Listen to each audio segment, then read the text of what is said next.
Bonjour tout le monde. Ça me fait plaisir de voir la salle pleine. Ça veut dire que c'est un sujet hyper sensible, que celui de l'information pré-suppléance. Si une autre fois je n'ai plus de diapo, je vais arrêter la projection par caméra et je vais faire le direct. Donc vous arrangez s'il vous plaît. Donc, et j'ai vraiment, d'abord, je voudrais absolument remercier le bureau de la Société marocaine de néphrologie, notamment son président, professeur Sqali, qui m'a contacté il n'y a pas beaucoup de temps, il y a 3 semaines, moi et Yassamine. Et donc, j'ai un grand plaisir d'être avec Yassamine. Il nous a demandé de parler de ce moment important de l'information du patient sur la suppléance. Et voilà, et je vous dis tout de suite l'objectif. L'objectif, c'est que nous vous écoutons pour avoir des éléments qui vont nous servir à écrire des recommandations nationales et un référentiel national sur l'information pré-suppléance. Donc la SME nous a mandaté, moi et SME, d'animer cet atelier. C'est comme une sorte de réchauffement avant le match, qui va être celui de la désignation par la SMN d'un groupe de travail officiel national pour écrire le référentiel national de l'information pré-suppléance. Donc on est là, bon, on va échanger, mais aussi écouter vos remarques, vos suggestions, etc. Et donc nous souhaitons que ça soit un peu actif. Alors, bon, c'est pour ça qu'on dit moi c'est agrandir. Alors pourquoi d'abord c'est un requis stratégique. Je fais une petite introduction et on a dit, moi et Yassamine, on a dit bon, de quoi c'est quoi, c'est quand. C'est comment, c'est par qui, etc. Vraiment des questions un peu pratiques. D'abord, c'est un requis stratégique. Alors, j'avais eu le privilège de faire partie du groupe de travail du plan santé 2025 par le ministre qui était là avant, M. Toukali. Donc, j'étais dans le groupe de travail des pathologies chroniques au Maroc, du plan santé Maroc. Et donc, j'étais chargé d'élaborer le plan d'action pour l'insuffisance rénale chronique et pour les greffes d'organes. Et donc, sur cette base-là, j'avais lancé deux sous-groupes de travail. Donc, vous voyez le 1 ici, à Rabat, donc chez Madame Bayhia. Donc, on était à Vicenne. Donc, vous reconnaissez des têtes ici. On était là, on a écrit le plan d'action de lutte contre le programme national de prévention et de contrôle de l'insuffisance rénale chronique. Donc, dans ce contexte, donc, on a placé 4 éléments dans notre vision. Alors, le premier élément, c'est qu'on devait avoir absolument une politique de préservation de capital santé rénal, parce qu'on est un pays qui n'a pas beaucoup de moyens. De toute façon, en termes médicaux, il faut protéger le rein. En tant que discipline, on n'est pas bon. On n'est pas bon dans la protection de l'organe dont nous avons la responsabilité. Donc, on n'est pas bon. On n'a pas de programme, il faut le dire. Donc, il faut qu'on ait un programme pour protéger les reins de nos concitoyens. Il commence à se poser des problèmes de financement à long terme, et il faut que vous soyez conscients, tout que disait le Dr Tracy tout à l'heure, nous avons la responsabilité de la régulation médicale. Donc ça, c'était la vision, les 4 piliers de la vision. Et puis, nous défendons en tant que citoyens et en tant qu'acteurs citoyens des valeurs. Alors, la première valeur, c'est l'équité. Il faut que tous les citoyens aient accès à des soins de qualité, de proximité, adaptés à leurs besoins. Le deuxième, c'est la qualité. Donc vraiment, et l'excellence dans la mise en œuvre du projet thérapeutique. Et le troisième, c'est optimiser les ressources. Il ne faut pas qu'il y ait de gaspillage. On peut pas, il n'y a pas de raison pour qu'on gaspille pour une personne ou pour un centre ou pour une ville aux dépens d'autres. Il faut qu'on optimise les moyens. Par exemple, des gens qui travaillent seulement le 1/3 de leur temps dans le secteur public, ce n'est pas normal. Hein. Donc, par exemple, je dis comme ça parce que j'appartiens au secteur public, mais on peut prendre d'autres exemples. Donc ça, on a travaillé sur ça.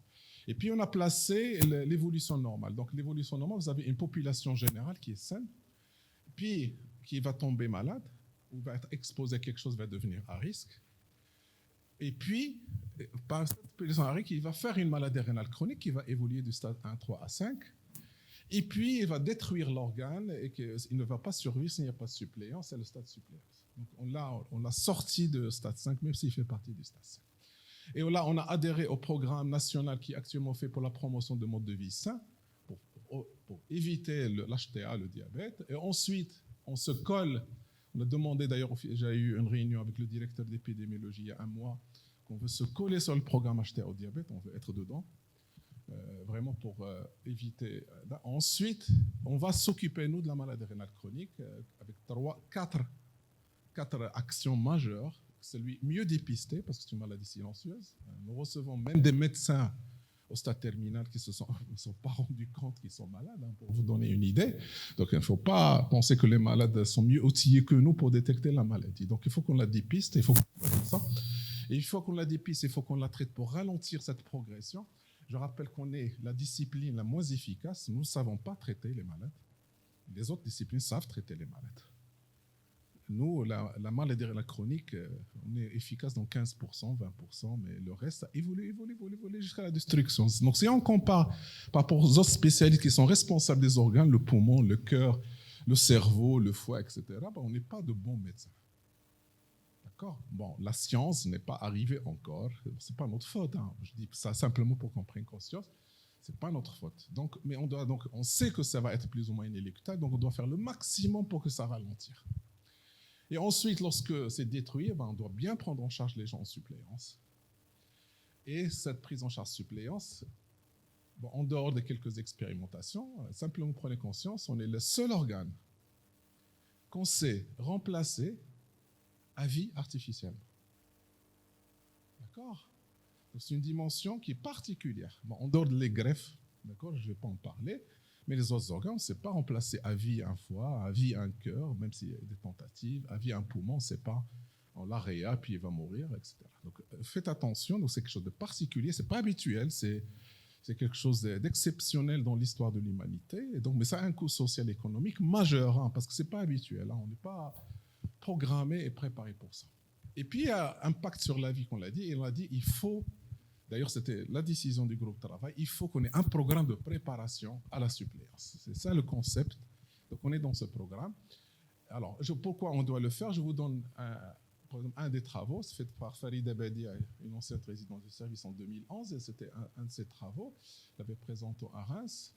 Regardez, chez nous, au CHU, seulement 16% de nos malades démarrent leur hémodialyse chronique avec une fistule. 16%. C'est pas bon. Donc ça, parce qu'on n'est pas préparé. Normalement, il faut démarrer par une fistule. C'est ça la normale. C'est pas, on va dire, c'est pas facile, tout à l'heure on l'a vu, mais c'est ça l'objectif. Donc, on n'est que 16%, on est efficace qu'à 16%. Donc on reste inefficace dans 84% des cas. Normalement, quelqu'un qui est suivi, connu, doit démarrer par une fistule. Et je vous donne une autre. Et ça, je remercie Mohamed Zamd. Donc c'est depuis qu'on a fait nous on a le staff matinal, il met sur un fichier Excel tous les cas qu'on voit durant notre garde. Et je vous donne par exemple sur 8 ans, non résidents, ils ont pris en charge un peu plus 1064 malades. Donc une moyenne de 160, 150 par an. Donc dont ils leur font des dialyses en urgence. Donc parmi eux, il y a des dialysés dans les différents centres de la ville, de la région, qui viennent en situation d'urgence ou AP hyperkaliémie. Mais il y a d'autres qui viennent, au fait, c'est le stade terminal de l'IRCT. Ils viennent, au fait, en situation de dialyse urgente. Très bien, c'est le 443, donc c'est 42%. Donc imaginez, 42% de l'activité d'urgence d'un service universitaire de néphrologie, et le fait d'un insuffisant rénal chronique terminal qui démarre en situation d'urgence. Sachez qu'il va, dans 1 sur 4, ne va pas quitter l'hôpital. Parce qu'il va aller à la morgue. 21% de mortalité intra-hospitalière, 22%. Je remercie les hommes parce qu'il a travaillé, je l'ai fait travailler ces 3 jours pour me donner ces chiffres. Et vous donnez, les dialysés chroniques dans les autres centres qui au fait, ils ratent, machin, etc., ils arrivent en urgence, 15% ne quittent pas l'hôpital. C'est énorme. Et donc, rien que pour ça, qu'on ne peut pas accepter, nous, en tant que communauté médicale, parce qu'on reste dans ce scénario. Donc, c'est pour ça qu'il faut préparer, il faut qu'on prépare l'entrée à les différentes options thérapeutiques. Tout à l'heure, Madame Muntata va les préparer, que ce soit la transplantation rénale, que ce soit la dialyse péritonéale, que ce soit l'hémodialyse ou que ce soit le traitement conservateur, dont certaines indications bien précises, il faut qu'il soit préparé. Mais préparer veut dire décider, parce qu'il faut un moment décider. Et décider, si on est logique, il faut que ce soit le patient qui décide avec le médecin. Et pour ça, il faut qu'il soit informé. C'est comme la greffe, le donneur, le consentement éclairé. Oui, il te dit oui, je suis d'accord, mais je suis d'accord parce que sa décision était éclairée par des informations qu'il a reçues par des médecins. Et pour ça, il faut que ça soit fait à temps. Si ce n'est pas fait à temps, ça ne sert à rien. Vous pouvez l'informer, il va décider un jour avant, il ne démarrera pas un cathéter. D'accord? Ou il n'aura pas le choix, etc. Donc, pour garantir le choix et garantir ce qui est bien pour le malade, il faut informer à temps pour qu'on puisse décider, pour qu'on puisse préparer. Donc, voilà. Alors, les objectifs globaux, c'est celui impliquer le patient et la famille dans sa décision.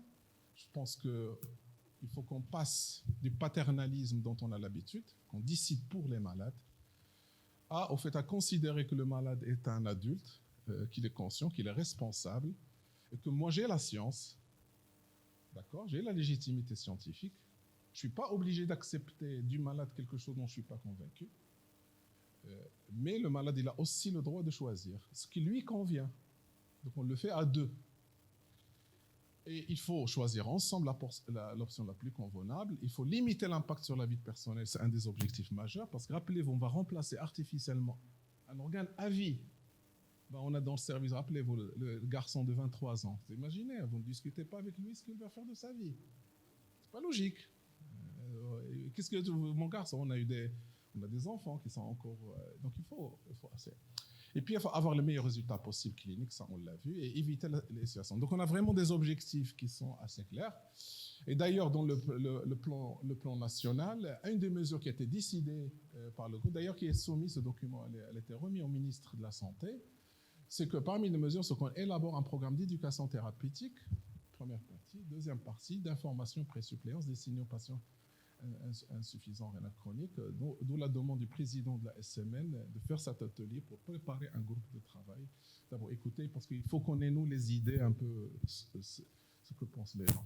Et on a fixé déjà des indicateurs de suivi pour ce qu'on veut.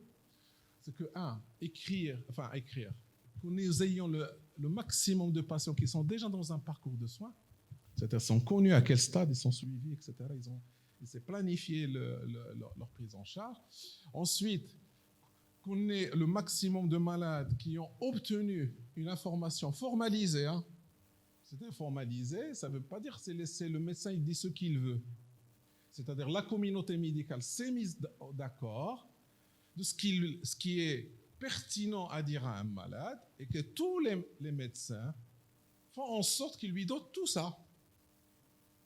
Ça s'appelle formaliser, c'est-à-dire il est validé par une communauté scientifique, il est validé par une communauté médicale, il est validé avec les organismes payeurs, il est validé par l'autorité de santé du pays. D'accord ? Donc on va avoir le maximum, on va suivre le nombre annuel. Nous souhaitons réduire le nombre de dialyses initiées en urgence ou sur cathéter, que ce soit en urgence, que ce soit sur cathéter. Bien sûr, on n'arrive pas à zéro, ça n'existe pas, mais on veut réduire. Vous avez vu, on est à 16% fistule, on est à 84% cathéter, c'est pas normal. C'est pas normal. Et nous avons la moitié des dialyses d'urgence dans un hôpital universitaire, c'est de l'initiation, c'est pas normal. Donc c'est une situation clinique anormale. Et on veut augmenter le nombre des patients qui démarrent, qui choisissent comme suppléance la greffe rénale préemptive ou la dialyse péritonéale. Donc c'est aussi un objectif à suivre, etc. Donc c'est des indicateurs dont on s'est fixé à la Société marocaine de néphrologie et le ministère de la Santé pour qu'on puisse... Voilà, donc voilà, c'est pour ça que je vous disais, je démarque, c'est un requis stratégique, donc c'est-à-dire l'autorité sanitaire, c'est les fixer déjà comme un. Donc je vais vous poser la question, je vais essayer de ne pas être redondant ce que vous avez dit tout à l'heure, M. Lobedez, parce que c'était prévu, on avait écrit, etc. Et donc, pour informer, c'est-à-dire qu'est-ce que je vais lui dire? Bien sûr, je vais lui parler des techniques qu'il y a, leurs avantages, leurs inconvénients, leur impact, leurs coûts, etc. Donc ça, c'est ce que dira tout à l'heure le professeur Bontata. Mais on va lui dire aussi quand est-ce qu'on va commencer. D'accord? Donc les deux informations dont il a besoin, lui, c'est quoi cette technique, son impact, ses résultats. Bon, c'est ce que dira Bontata. Mais elle va lui dire quand, les questions que vous avez tout à l'heure posées. Alors quand je vais revenir ça, je vais essayer de faire ce qu'on appelle un rétro-planning.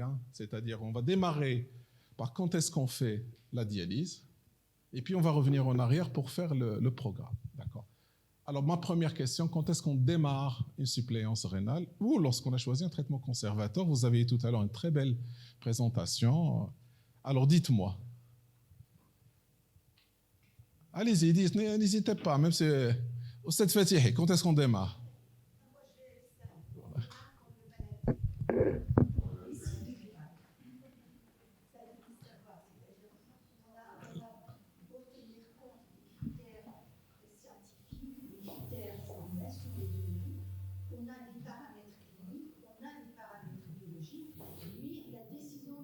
Non, on n'est pas, je suis pas arrivé à la décision, on va y arriver, c'est pas encore arrivé.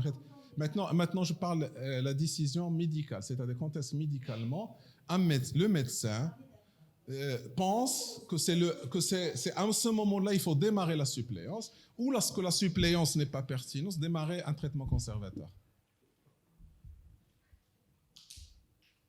Personne ne sait. La question étant très difficile, tu commences par la question la plus difficile, c'est quand commençait la dialyse. Alors, je vous donne l'état de deux patientes que j'ai vues cette semaine. Une dame qui a 56 ans, à qui on a déjà dit de commencer la dialyse il y a 2 ans. Elle est venue sur moi avec une clairance à 9.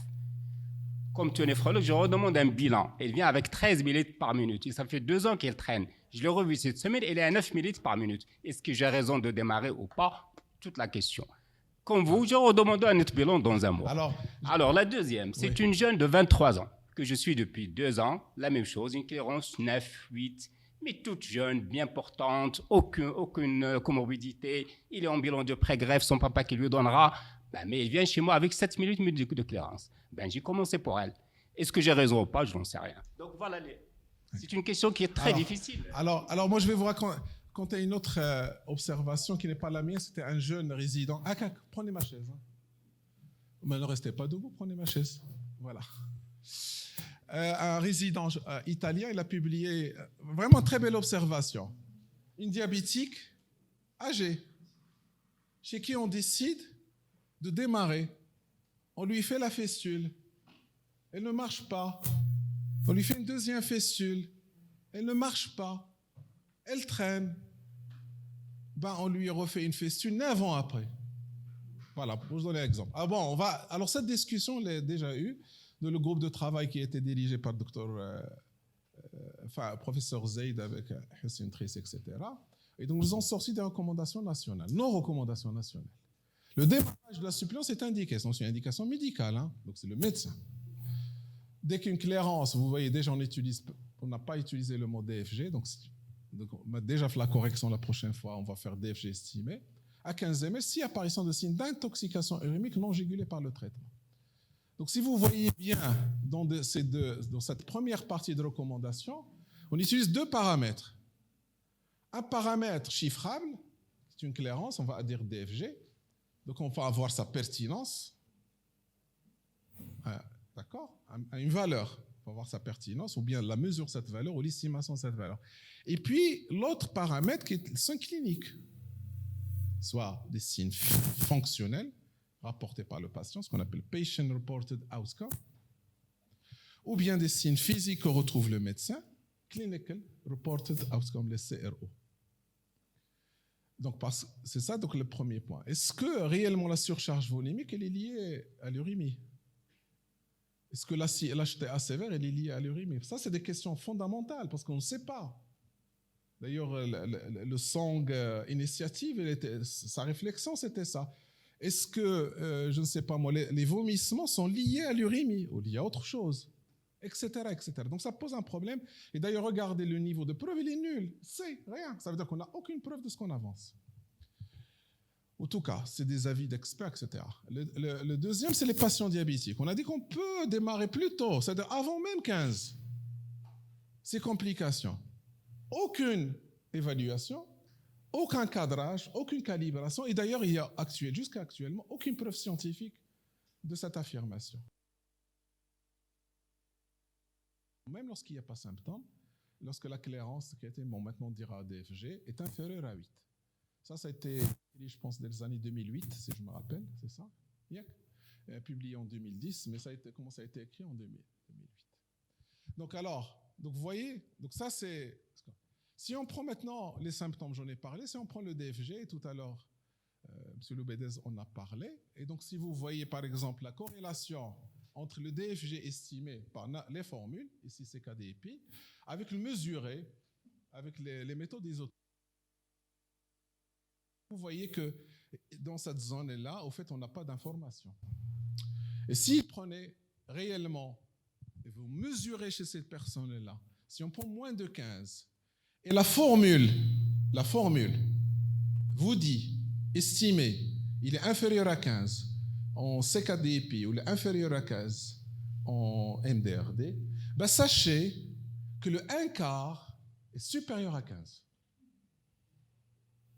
Quand la formule vous donne, quelle que soit la formule, il est inférieur à 15, sachez que dans un cas sur 4, il est supérieur à 15. C'était mesuré.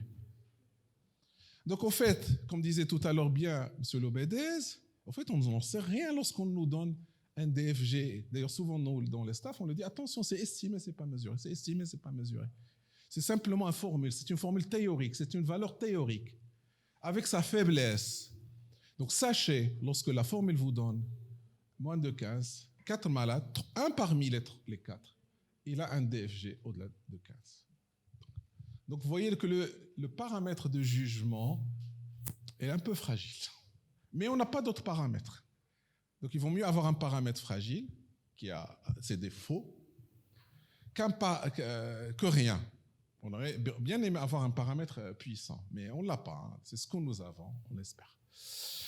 Alors, maintenant, après, il y a la pratique. Si vous voyez les pratiques, alors nous, à cette époque-là, les années 90, on n'avait pas où dialyser les malades. Donc, on dialysait selon les disponibles. Je suis certain, la majorité des malades étaient moins de 5.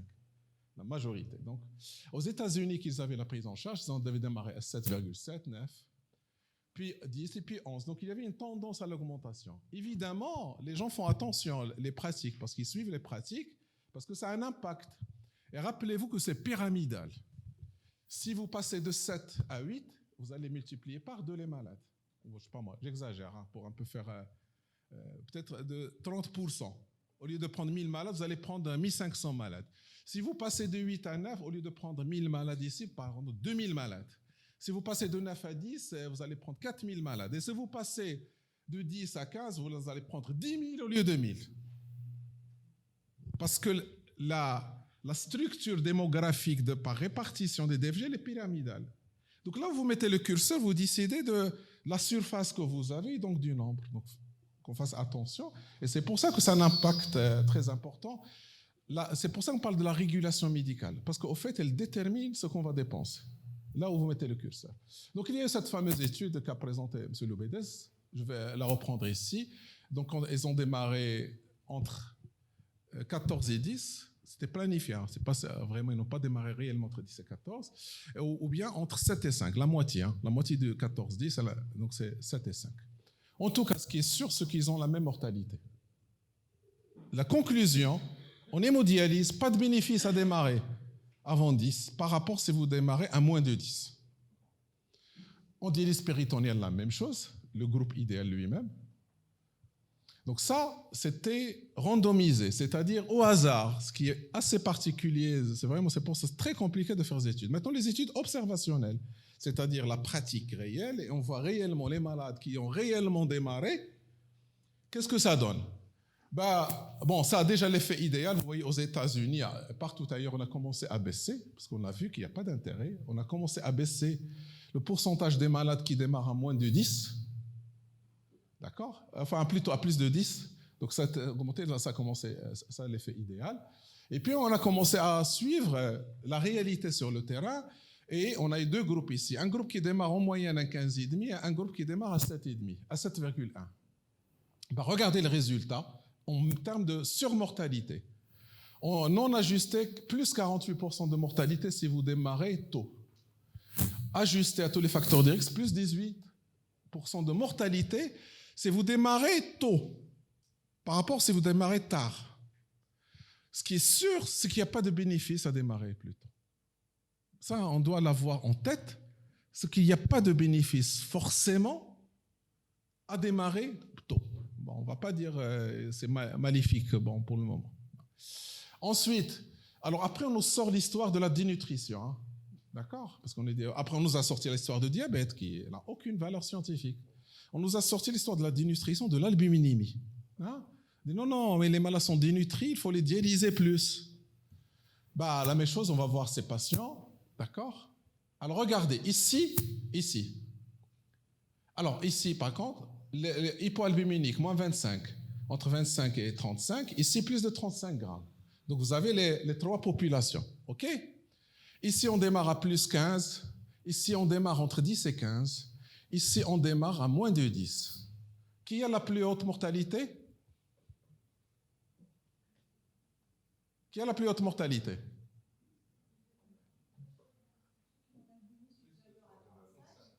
C'est pas 35 qui démarre très tôt. Très bien. On va aux hypoalbuminiques. Est-ce qu'ils ont un meilleur pronostic s'ils se dialysent plus tôt qu'à moins de 10? Non.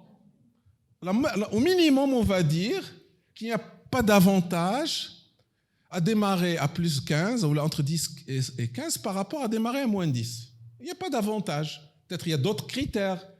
Mais ce critère-là, d'albuminémie ou DFG, ne permet pas, en fait, la décision sur ça. Et ça, c'est une donnée puissante que le DFG ne permet pas, par lui-même, la décision. D'accord? Ni l'albuminémie, d'ailleurs. Bon, tout à l'heure, M. Lobédès, il faut parler des risques. Il y a plein de risques. Il y a le cathéter, il y a la thrombose, il y a les hypotensions, il y a les complications cardiaques, il y a l'infection, il y a tout ça. Donc, on citait, il y a même des facteurs de risque que le sujet âgé, attention, si vous démarrez chez le sujet âgé très tôt, attention à risque de mortalité. Bon, ici, c'est les blancs, nous n'avons pas ce problème. Chez les gens qui n'ont pas de cardiopathie, chez les gens, c'est-à-dire les fumeurs, il y a peut-être un intérêt. Chez les gens qui sont normotendus, chez les gens dont la néphropathie n'est pas active, qui ont une albuminurie, etc. Il y a des critères, des tendances. Mais le plus important, et tout à l'heure dans la conférence de M. Lobédès, on le savait, il faut faire un équilibre entre le risque, le surrisque lié à la dialyse, et le risque d'un incident lié à l'urémie. Et c'est pour ça que la médecine n'est pas une science, c'est un art. La médecine n'est pas une science. C'est un art, c'est un pratique, c'est un praticien, etc. OK? Alors, ce qu'on va retenir, c'est que, si vous êtes d'accord, le DFG estimé, parce qu'il n'y a pas de DFG mesuré, n'est pas le seul critère. D'accord? Alors, si on prend cette conclusion-là, ce n'est pas le seul critère, quels seraient les autres critères pour décider du moment de démarrage? Alors, trouble digestif, ça peut être une gastrite. Quels seraient les autres critères?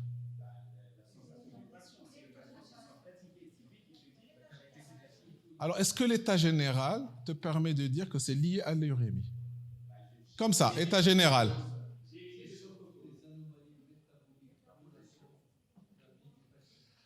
Qu'est-ce qu'elle a dit au stade? Les anomalies métaboliques menaçant la vie du patient. Donc, on avance. On n'est plus...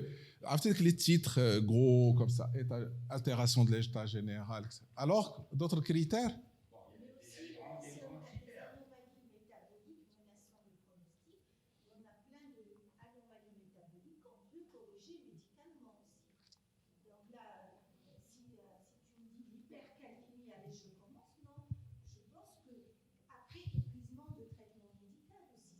Mais là, tu es dans l'urgence. Ça, je comprends de l'urgence. Mais j'allais dire, mais dans le planifié. Là, on est dans le planifié. C'est-à-dire, dans le planifié, est-ce qu'un malade a tendance hypercalémique, par exemple, il y a qu'un stade, c'est ça, ou a tendance acidose, est-ce qu'il faut le mettre? Et sans tenir compte du DFG.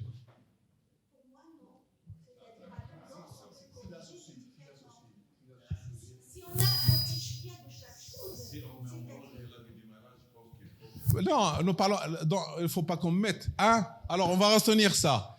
Le DFG n'est pas le seul élément. Il ne faut pas mettre en danger la vie du patient. On est d'accord? Moi, je dirais aussi, c'est possible de calculer la probabilité d'amélioration. Alors, attendez. La probabilité d'amélioration, non. Moi j'ai un tableau clinique. j'ai un art, un métier. C'est pas question de la science, c'est pas les bouquins ou l'art, l'expérience du terrain. C'est pour ça qu'on fait des stages, qu'on va même à des sites experts et pour apprendre le métier. Djriba.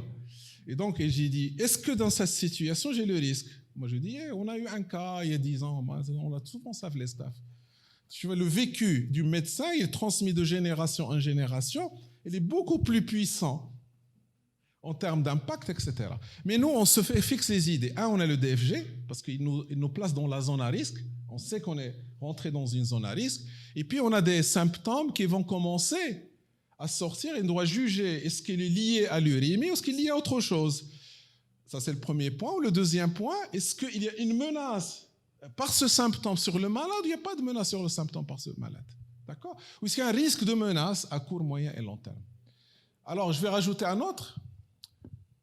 Ça, c'est pas moi. Hein. Vous voyez, vous avez la référence. Vraiment des gens, c'est-à-dire que c'est leur métier. Il dit, vu le coût social très élevé, un malade dialysé coûte à la société autour de 20, alors pour que nos amis suivent, autour de 25 000 euros. Personne. Multiplié, on a 40 000 dialysés, multiplié, combien ça coûte? Ça vous fait 100 000 euros, ça vous fait 1 million d'euros, ça nous fait 1 milliard d'euros. Les 40 000 malades que nous prenons en charge. Vous faites les calculs, c'est facile. Hein? Prenez 40 000, vous multipliez par 25 000 euros, vous avez le chiffre. Vous savez, donc c'est pas simple. Hein? Le Maroc, parfois, il fait la FMI ou la Banque mondiale, il doit 1 milliard d'euros hein, pour le Maroc, pour le pays, quand même, pas pour les dialysés. Donc, on peut, vu le coût social très élevé, reporter chez les patients asymptomatiques, mais des individus, c'est-à-dire, ce n'est pas les patients, des individus, c'est-à-dire c'est une décision individuelle. Quand il dit otherwise symptomatic individuals, c'est-à-dire qu'ils sont asymptomatiques et tu évalues au cas par cas l'individu. Dans le sens, il n'y a pas de risque pour lui. Et donc, lorsque c'est asymptomatique, etc. Ensuite, il ne doit pas être refusé pour les patients dont le bénéfice est clair. Tout à l'heure, le professeur Ramdani disait, la surcharge volumique, on n'arrive pas à régler par les diurétiques, ni par la restriction sodée, on ne sait pas le faire, on n'arrive pas. Il nous arrive même des néphropathies à DFG à 30, de le dialyser, faire de l'ultrafiltration. On a ça en pratique. Une hypercalémie réfractaire, comme disait tout à l'heure Hakima, c'est que malgré, bon, elle n'est pas menaçante, mais elle a tendance, elle est entre 5-6, etc. On lui donne les machins, mais on n'arrive pas. On fait la restriction, le diététique, on n'arrive pas. D'accord? Donc est-ce que vous êtes d'accord avec ça? C'est bon. Enfin, de réexaminer les symptômes qui pourraient être attribués aux symptômes. Tout à l'heure, on a parlé de vomissement, je parle de nausées, on parlait de fatigue. Il faut bien les examiner pour ne pas démarrer la dialyse de manière inutile, de poser cathéter, de faire fistule, peut-être d'exposer à un surrisque. Et donc, ce qu'on appelle la pertinence clinique. Alors, des avis, des commentaires sur j'allais dire, les grandes lignes. Évidemment, on n'est pas dans le détail. Est-ce qu'il y a quelque chose à rajouter?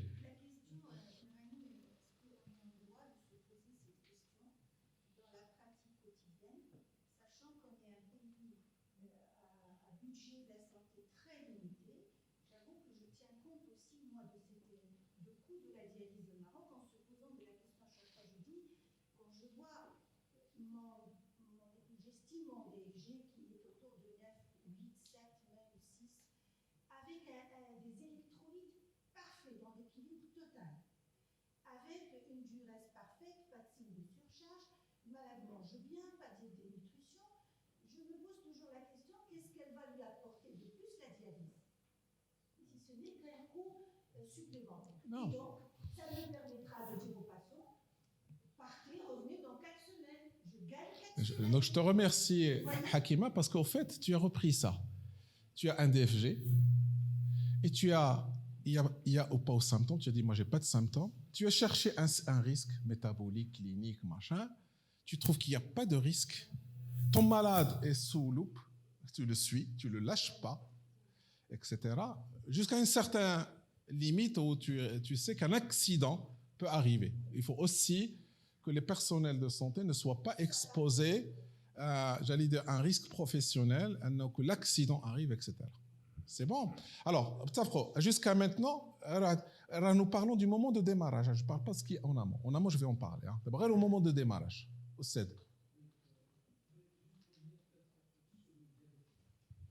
Oui.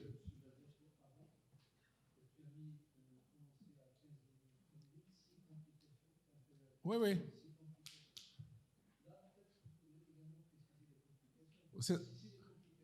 Sont liés ou pas?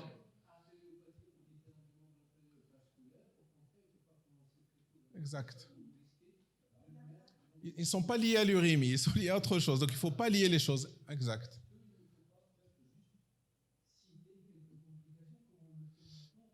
Exact. C'est ce qu'on a dit. Par exemple, la surcharge, l'acidose non contrôlée, on n'arrive pas à la contrôler. L'anémie non contrôlée malgré le fer, malgré ça. Il y a vraiment... C'est-à-dire, on commence à avoir ça. Et là, on décide. C'est bon? Vous rajoutez quelque chose? On passe à votre point.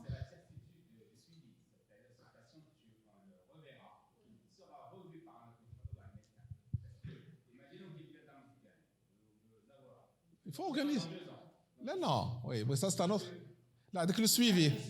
Alors, tout à l'heure, j'ai adoré M. Lobedez, il a étudié quelque chose tout à l'heure de médecine de précision, médecine d'incertitude. Moi, j'ai appris avec le Covid de l'avoir géré ici à l'hôpital. C'est vraiment, c'est magnifique, le concept de la gestion de l'incertitude. Parce que tu commences à prendre des décisions, à prendre j'allais dire des sécurités, etc., etc. Donc, on va passer, c'est bon.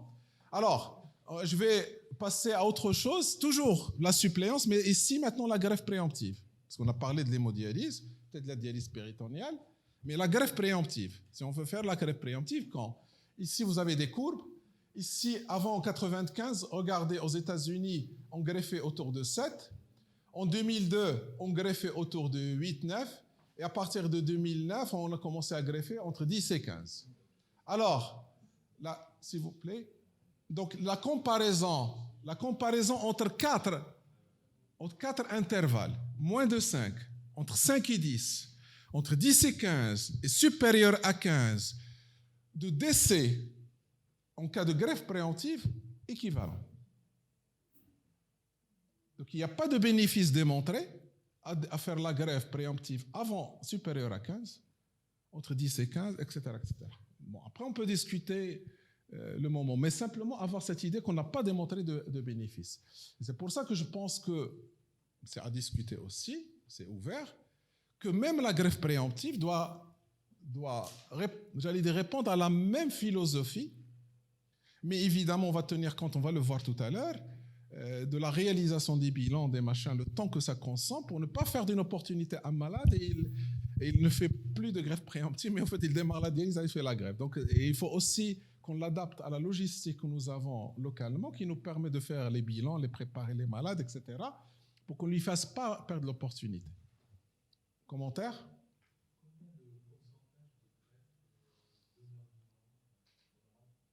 Enfin, 95%, c'est ça.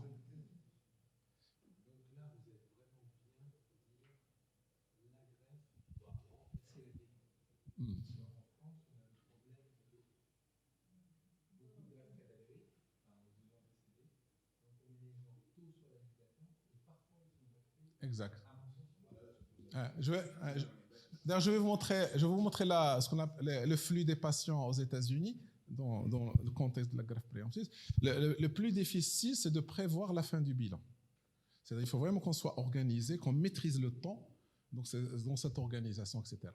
Alors, maintenant, on va revenir les éléments, ce que je vous propose, les éléments qui vont nous permettre de choisir le moment, enfin, de choisir quel moment choisir. Alors, évidemment, les marqueurs. DFG estimé, urécréatinine, enfin, les marqueurs de l'évolution de la fonction rénale. Là, des marqueurs qui nous donnent le rein, il est arrivé à quel niveau. Ensuite, les signes fonctionnels, ou ce que maintenant tout le monde appelle les patient-reported outcomes. D'accord? Ce que sont le malade, ce qui l'intéresse, lui, le malade. Donc, ce sont ce qui exprime le malade. Donc, il faut écouter le malade. Et puis, vous avez les Clinical Reported Outcomes. C'est l'examen clinique, c'est l'analyse clinique du néphrologue, lui. D'accord ? Il examine son malade, il voit son dossier, il a son sentiment à lui. Il est important. Parce que c'est lui qui a la connaissance. Ce n'est pas le malade. Mais le malade n'est pas un mineur. D'accord ? On sort du paternalisme. On lui donne l'information, c'est lui qui doit décider avec moi. Vous n'êtes pas obligé d'appliquer ce que vous dit le malade si vous n'êtes pas d'accord. Hein, parce que vous êtes un peu le protecteur du temple, si je mets. C'est vous qui vous devez protéger la connaissance et la science. Hein. Ensuite, on a les complications liées à la maladie rénale.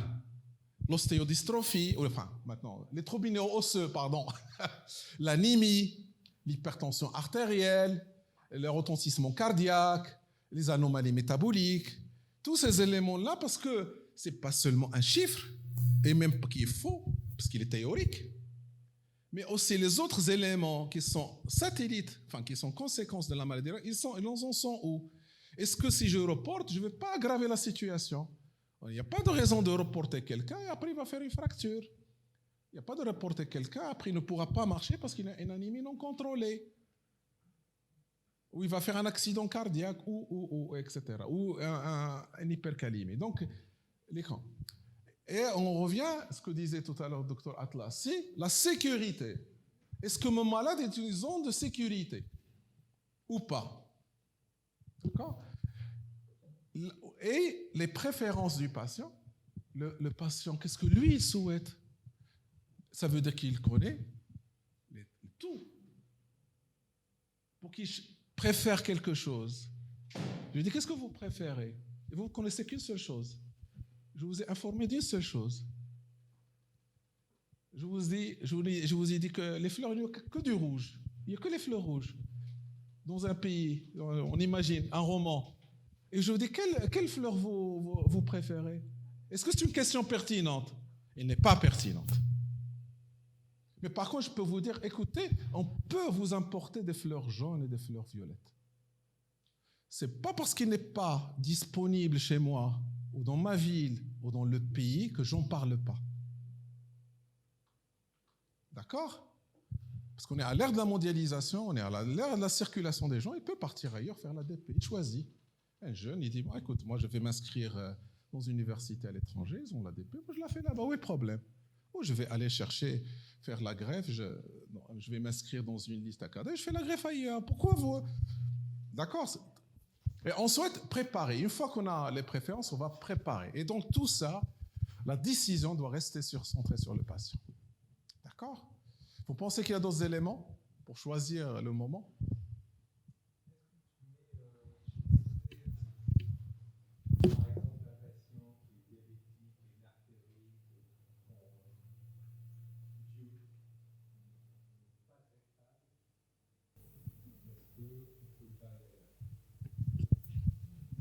S'il y a un bénéfice pour lui, non. S'il a un bénéfice de la greffe, non. S'il a un bénéfice de la dialyse, non. Mais s'il n'a aucun bénéfice démontré, ça sera traitement conservateur.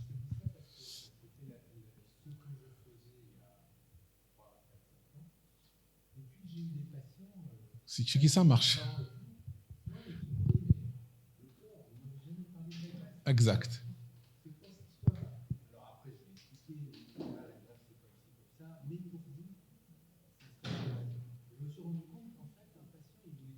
Tout savoir. Hein? C'est le démarrage de la suppléance. Alors, Bled, attends. Donc, non, j'avance. Donc, le DFG, ça y est, on a pris la décision, on a dit, toi, votre malade, on va démarrer à 12, on va démarrer à 8, on va démarrer à 6, on va démarrer à 7, on va démarrer à 15. D'accord? Donc, il faut démarrer à temps. Alors, on va voir la préparation. Dans la préparation, c'est préparer l'abord. Et je démarre par le cathéter de dialyse péritonéale. Si vous estimez quand est-ce que vous avez à T0, on doit démarrer, combien de temps avant il faut installer le cathéter de dialyse péritonéale et faire l'éducation? 2 à 3 semaines. Un mois. On laissera l'expert nous corriger. Alors, je vous donne ça. Je pense que M. Lobedes connaît ce travail. C'est simplement sur le FIT, le critère FIT. Évidemment, lorsqu'on est à un mois, on est les meilleurs. Hein. Donc, un mois, c'est bon. Donc, si vous avez un moment de démarrage, un mois de post-cathéter, tu confirmes? Donc, on va passer. Confection de fistule. Alors, combien de temps avant l'heure, enfin, le jour de démarrage? 3 mois. Combien? 6 mois. 6 semaines.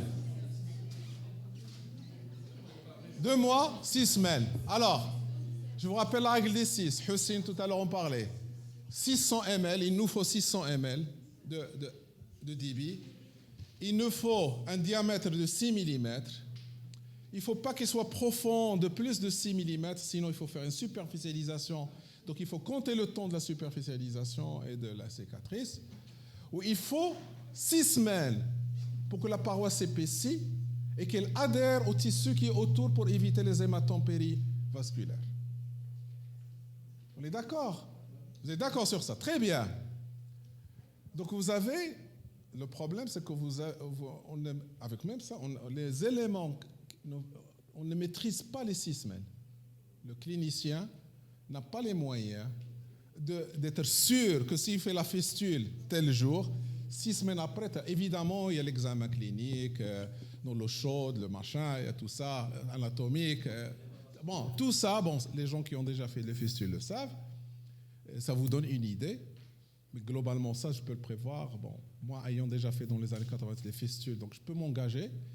Évidemment, mais tous les néphrologues ne sont pas forcément, sauf si leur chirurgien, j'allais dire. Mais c'est un. Alors, les recommandations nationales, ils ont écrit, regardez, 2 mois avant. Hein, c'est pour ça que vous avez entendu les 2 mois, c'est les recommandations nationales. Donc, ça fait 8 semaines. Bon, c'est pas méchant, j'allais dire. Alors, malgré ça, regardez cette étude-là.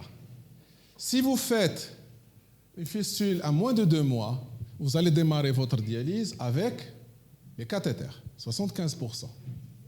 D'accord?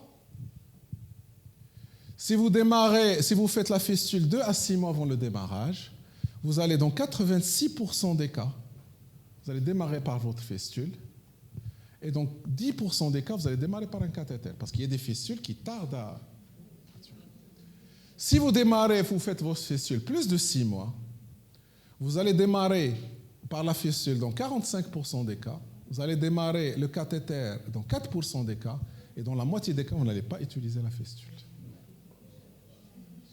Vous n'aurez pas besoin d'utiliser. Et donc, au fait, on a les 3. 1, 2, 3. On a 3 scénarios. La non-utilisation de la fistule, le démarrage avec la fistule, le démarrage avec le cathéter. Donc, au démarrage avec la fistule, c'est ce qu'on souhaite. Maintenant, les 2 variables, les 2 autres. Donc, toute décision que vous allez prendre, ou vous n'allez pas utiliser la fistule, ou bien le décédé. Ça existe. Alors, bon, la même chose Kadoki. Alors, Kadoki, regardez, ils disent pas 6 semaines, ils disent 6 mois. C'est aussi un peu long. Bon, mais moi personnellement, ça ne me dérangerait pas, vu qu'il va rester, 50% des malades vivent en moyenne 10-15 ans, c'est ça? Ça ne me dérange pas pour que la moitié des malades qui vont dire reste 15 ans, qu'au fait, ils passent 6 mois sans avoir besoin d'utiliser la fistule. Mais le problème, c'est difficile à prévoir. Je vais utiliser 2 éléments. Un point fixe, c'est-à-dire le DFG. Vous avez cette courbe. Et vous avez en bas, qu'est-ce que vous avez? La non-utilisation, une fistule non nécessaire, le pourcentage de non-utilisation. Ici, vous avez le pourcentage de mise de cathéter. Donc, si vous faites la fistule à 30, vous avez 40% de non-utilisation et vous êtes à 35% de démarrage par cathéter. Et puis, il y a ces utilisations d'autres outils où votre appréciation, vous dites, il y a 18, non, il lui reste encore 18 mois pour qu'on démarre. J'ai déjà dans ma tête quand est-ce que je vais démarrer. Je connais la station d'arrivée. Et je dis, écoutez, il lui reste 18 mois. On va voir comment on va faire. Et si je démarre à 18 mois, donc regarde, j'utilise une dimension temporelle et non pas une dimension de DFG, de temps. Il lui reste 18 mois, donc dans ces cas-là, dans 20% des cas, je ne vais pas utiliser la fistule et je vais avoir 35% de démarrage avec cathéter. Et donc vous voyez, nous ce qu'on souhaite, qu'est-ce qui est le plus grave? Démarrer avec cathéter ou ne pas utiliser une fistule? Démarrer avec cathéter. Donc on va essayer de réduire le risque de démarrer avec un cathéter. On est d'accord? Quand est-ce que le risque d'utilisation cathéter augmente? Si on utilise le DFG. À partir de quel chiffre? Non, à partir de 20. Si on a un DFG qui commence à baisser à 20, le risque de démarrer par un cathéter augmente. Maintenant, si on utilise la valeur temps, bon, bien sûr qui est théorique, c'est une appréciation du clinicien. Donc, qu'on garde en tête, évidemment, le 20 ml n'est pas le même pour tous les malades. Il y a des malades qui sont sur une pente glissante et il y a des malades qui sont plutôt stables, etc., etc. Par exemple, 20 est stable et il sera c'est dans 5 ans.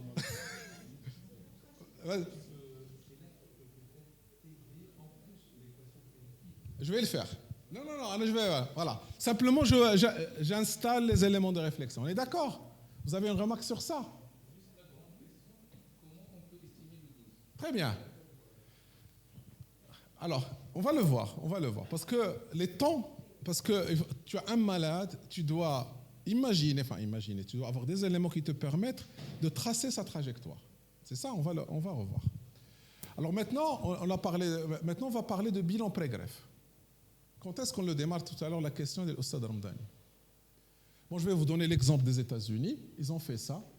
Ils ont fait tous les patients dont on a décidé de faire la greffe préemptive. On va les suivre. Qu'est-ce qui est réalisé? Ils ont trouvé que le plus important pour nous, c'est le transplant workup, c'est-à-dire le bilan pré-greffe. La moyenne, regardez, elle est de combien? 10 mois s'il le démarre avant la dialyse. S'il démarre son bilan, il faut 10 mois. D'accord? Enfin, il fait la greffe avant la dialyse, c'est 10 mois. S'il fait la greffe après la dialyse, c'est 8 mois.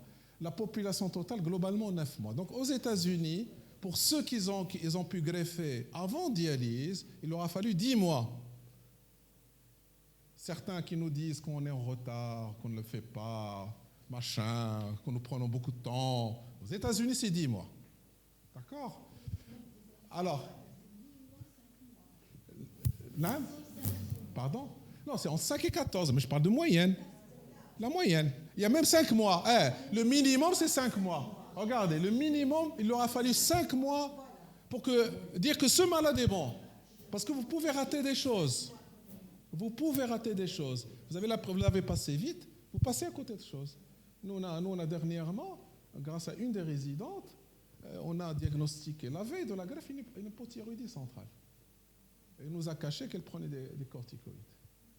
La veille. Tu appelles l'endocrino, il dit stop, tu ne discutes pas avec moi. Il fera un arrêt cardiaque, un donneur en anesthésie. Il faut faire très attention qu'il faut valider les choses. Alors, aux États-Unis, avec ça, regardez, ils sont passés sur 161 malades. Ils n'ont pu démarrer le bilan seulement chez 43% entre eux avant dialyse. Chez ceux dont ils ont démarré le bilan avant dialyse, ils n'ont pu inscrire sur liste, c'est-à-dire ils ont démarré avant dialyse. Ils n'ont pas inscrit que le 33% de ceux qui ont démarré. D'accord, maintenant, si c'était vivant, on l'aurait fait. C'est-à-dire, et dans cette logique, on est aux États-Unis. Bon, ils ont d'autres soucis aussi, parce que même la sécurité, c'est pas la même chose, l'assurance maladie. On est mieux, j'allais dire, en termes de financement, mieux que les Américains. Mais simplement pour vous donner une idée. Donc, probablement, je pense, si vous êtes d'accord, je pense qu'Oustad Ramdani a beaucoup d'expérience sur ce sujet-là. Donc les 8 à 12 mois, moi je pense que 12 mois, c'est quelque chose qui paraît raisonnable.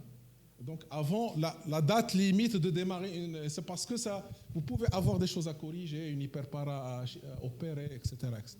On est d'accord? Bon, on a dit, donc on sait la station d'arrivée, on a d'autres stations avant, comme un métro. Hein. On a la station de poste de cathète d'épée, on a la station de la réalisation fistule, on a la station de démarrage. Maintenant, oui, vous avez démarré, vous avez posé un cathéter, enfin une fistule, ça veut dire que vous avez décidé. Quand est-ce que vous allez prendre la décision? Quelle option thérapeutique?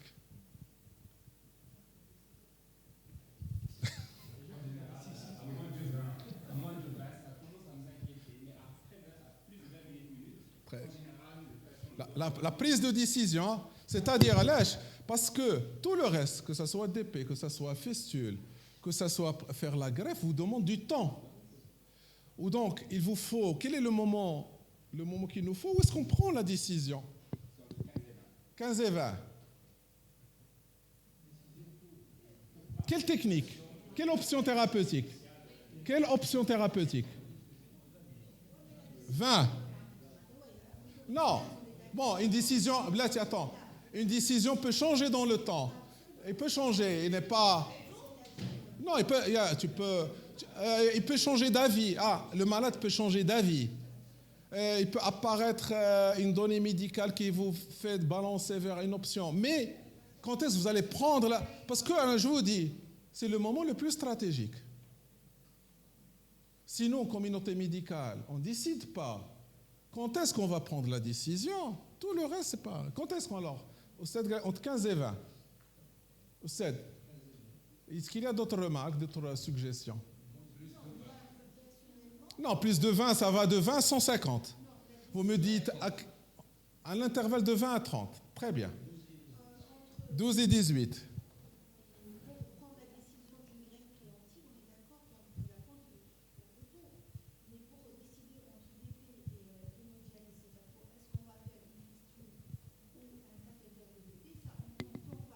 Non.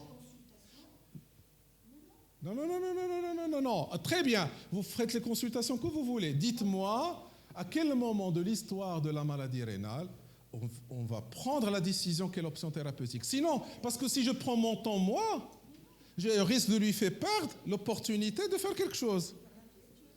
Non, même la greffe.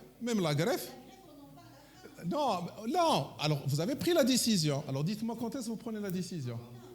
Avant? À 22. Hein. D'accord. Donc à 22. Je pense qu'on doit se calquer peut-être sur l'expérience de l'oncologie en cancérologie. Le parcours de soins doit être établi précocement. Donc moi je dis 25. Vous dites 25. Très bien, on va voir. On a un 25, on a 15 et 20, on a 20, on a 22. Très bien. On a déjà c'est une avancée majeure que la décision doit être prise avant d'arriver à 20. C'est une avancée majeure. Tu la notes. Parce qu'elle sera dite au groupe de travail. Si vous êtes contre, vous me le dites maintenant. Hein, vous ne le dites pas après dans les couloirs.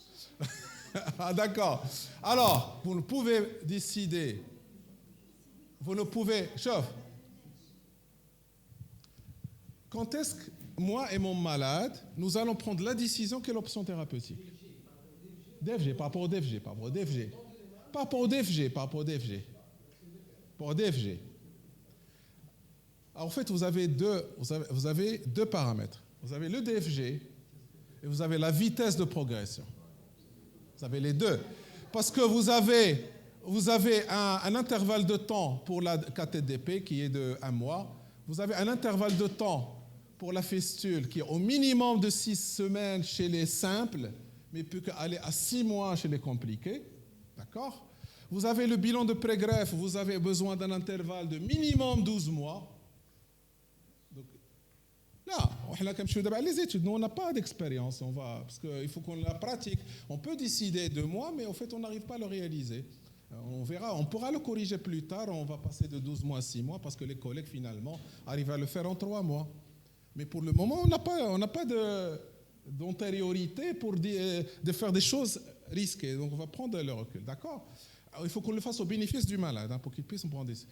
Donc, la prise des décisions entre le médecin et le malade, donc, en fait, elle dépend de deux. Elle dépend du DFG, elle dépend du temps qu'il arrive à 12 mois avant le démarrage de suppléance. Parce que la plus longue, c'est la greffe. Donc 12 mois, il lui reste 12 mois. Quel moment il va arriver ici? Donc évidemment, s'il est à 30, oui, il perd 12 ml, je suis à 30, ben il va arriver en 18 mois. Si je suis à 20, où il perd 2 ml, il va arriver en 8 ans. Ce n'est pas la même chose.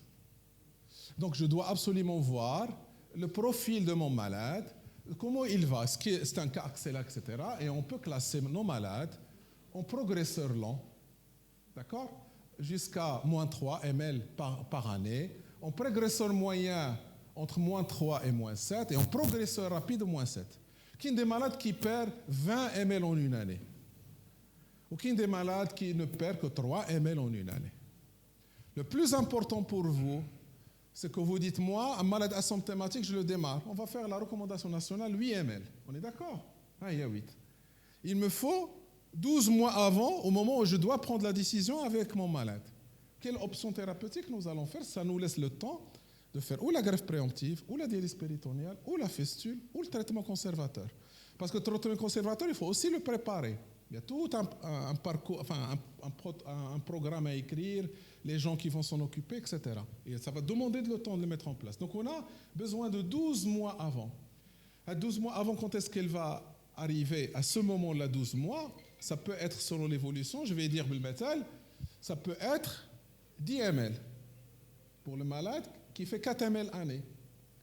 Mais ça peut être aussi 20 ml pour le malade qui perd 12 ml l'année, etc.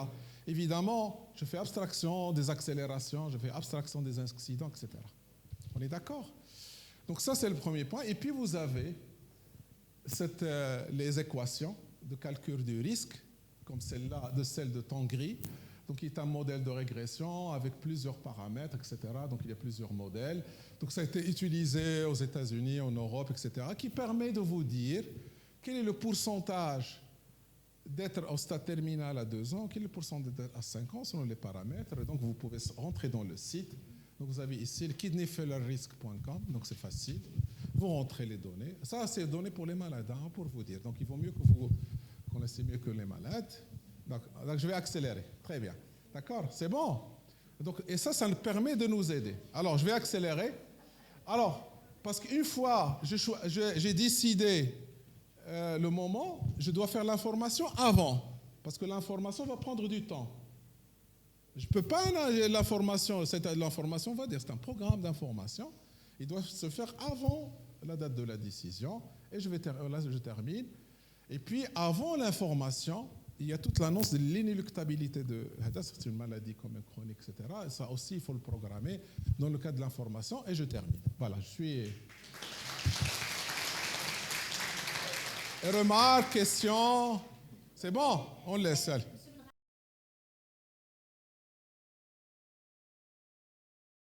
Je vais essayer de dire le comment des choses parce que c'est pas évident. Parce que c'est vrai qu'aujourd'hui, tous les patients ont accès à l'hémodialyse chronique et c'est pour cela qu'on va se permettre de parler du traitement conservateur.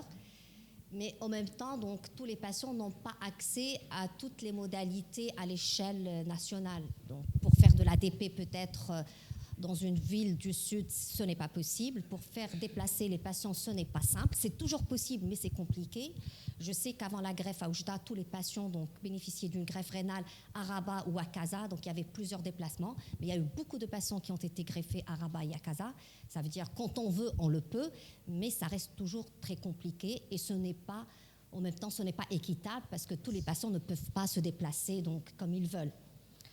Donc, je vais essayer rapidement de répondre au quoi et puis au comment. Et puis, je commence peut-être par cette citation de William Osler, qui est une très belle citation. Donc, le bon médecin, il traite la maladie, mais le grand médecin va traiter donc, le patient qui a la maladie. Et c'est ce qu'on dit depuis tout à l'heure, finalement. On ne va pas traiter un DFG. On va traiter le DFG, mais tout ce qui va l'accompagner, paramètres cliniques, paramètres biologiques, les préférences du patient, les conditions de vie, énormément de paramètres qu'on va prendre en considération. Mais dans tout cela, il faut que toutes les options thérapeutiques disponibles et non disponibles à l'échelle locale, à l'échelle nationale, soient bien et clairement présentées aux patients.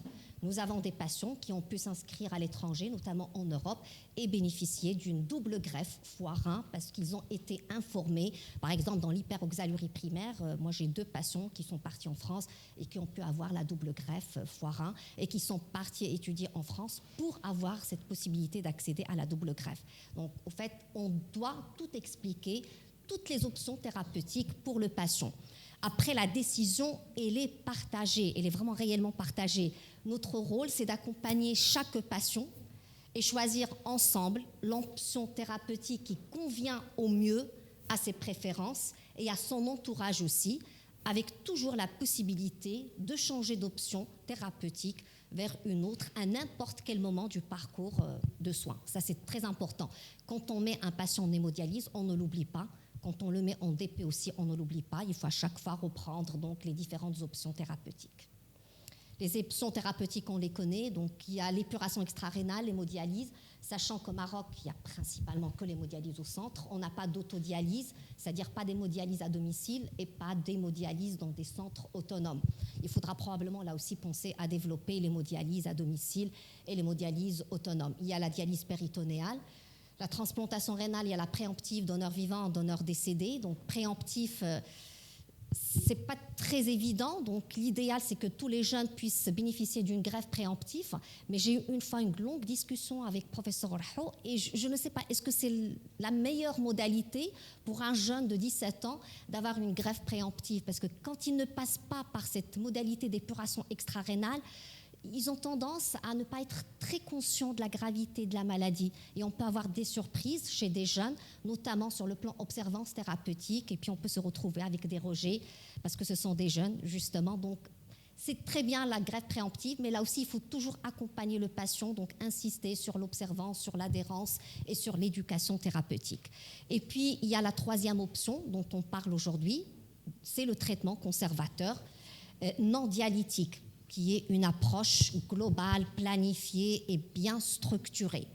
Alors, quand on voit les statistiques du registre français, alors les dernières statistiques, je pense publiées en 2022, donc qui reprennent les données de 2012 à 2020, c'est intéressant puisqu'on va voir donc l'incidence, ce n'est pas clair, mais c'est l'incidence des patients en suppléance rénale, et on voit que la tranche d'âge, on va dire qui a énormément augmenté durant les 10 dernières années, c'est la tranche d'âge âgée entre 65 et 74 ans, avec une augmentation de 7% par année, ce qui est énorme. Avec aussi une augmentation, donc pas très importante, mais quand même elle est là, pour la tranche d'âge au-delà de 85 ans. Alors que les autres, notamment les plus jeunes, de moins de 44 ans, donc l'incidence reste stable. C'est-à-dire qu'on sera de plus en plus amené à prendre en charge des patients âgés, voire même très âgés. Et c'est une réalité que nous vivons tous aujourd'hui. Donc aujourd'hui, on est amené à initier la dialyse chez des patients de 88 ans, 90 ans. Et là aussi, beaucoup de questions vont être soulevées dans ces conditions. Alors, il y a un peu plus de diabète, moins de diabète, pardon, donc 41 versus donc 48%. En revanche, démarrage sur KT, donc il y a un peu plus de démarrage sur KT, donc 53 en 2012 versus 58 en 2020.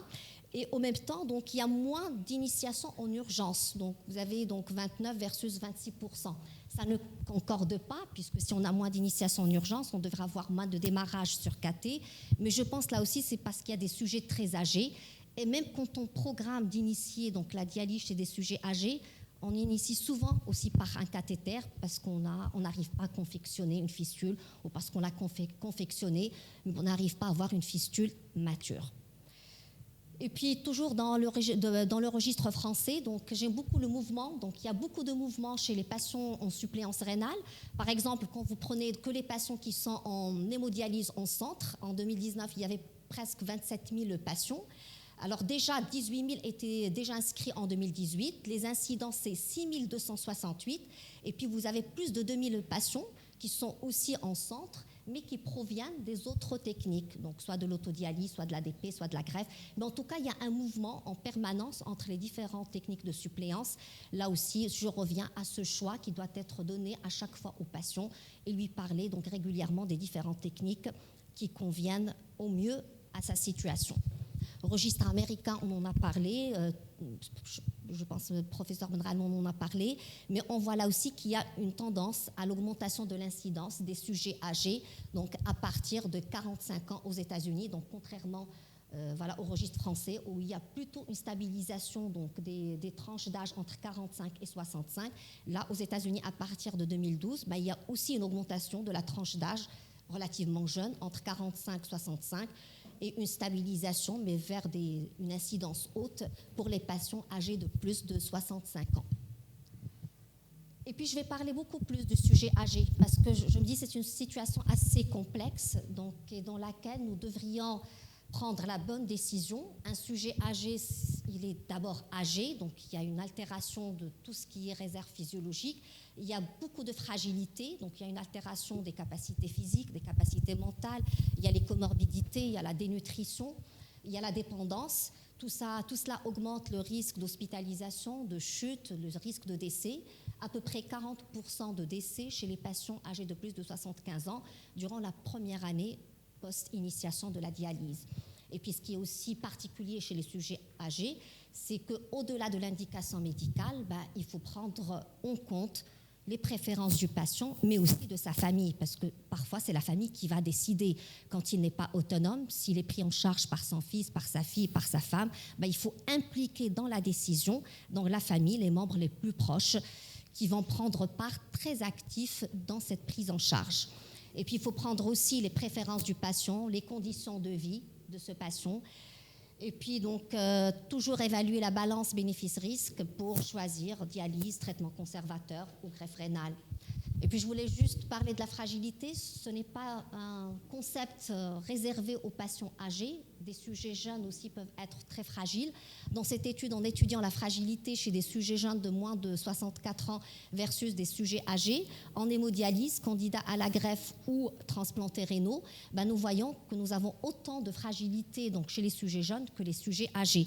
Et quand on étudie de près les 5 items du score utilisé, le PFP, finalement, nous avons à peu près la même chose, voire même pour certains items, plus de fragilité chez les sujets jeunes par rapport aux sujets âgés, notamment concernant l'épuisement psychologique et la dépression. Donc là aussi, il faut en tenir compte. Et puis, voilà, un monsieur que nous rencontrons assez régulièrement aujourd'hui, 79 ans, diabétique, hypertendu, rétinopathie diabétique avec une baisse de l'acuité visuelle. Il vit seul avec sa femme.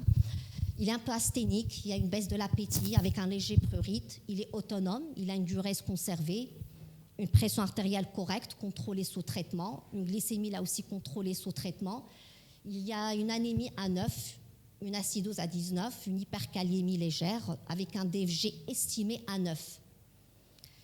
Et puis, sachant que les équations dont on parle, la CKD-EPI et la MTRD, ont été validées dans une population âgée de 18 à 70 ans. Donc, finalement, au-delà de 70 ans, on ne sait pas ce qu'on estime. Est-ce que le DFG, donc chez un monsieur de 84 ans par MTRD, est-ce qu'il est corrélé réellement à une fonction rénale? Est-ce qu'il s'approche le plus d'un DFG estimé? Est-ce qu'il est surestimé ou sous-estimé? Ça, on ne peut pas le dire, parce qu'on est en train d'extrapoler les résultats chez les sujets de moins de 70 ans à des sujets très âgés. Et puis, ce patient n'a pas de possibilité de greffe chez nous. Il refuse la dialyse, que ce soit de l'hémodialyse ou la dialyse péritonéale. Et qu'est-ce qu'on propose en pratique?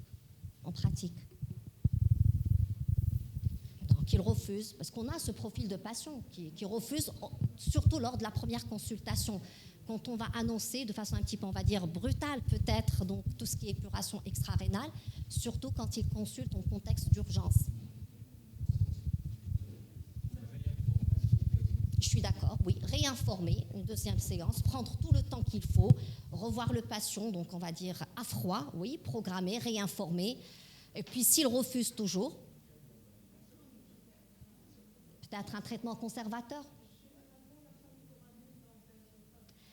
Alors, je suis d'accord. D'ailleurs, je me pose toujours la question sur le plan éthique. Nous connaissons très bien des patients qui ont toujours refusé la dialyse, en dépit de plusieurs consultations. Et effectivement, quand ils vont se retrouver donc, avec des troubles de conscience, ils vont être amenés par la famille de force pour les dialyser. Et éthiquement, donc, je ne sais pas. Voilà, on va les dialyser, sachant que ce n'était pas le souhait du patient. Et après, quand il se réveille, il refuse toujours donc, la dialyse. Et puis, Voilà, c'est... Ok. Oh.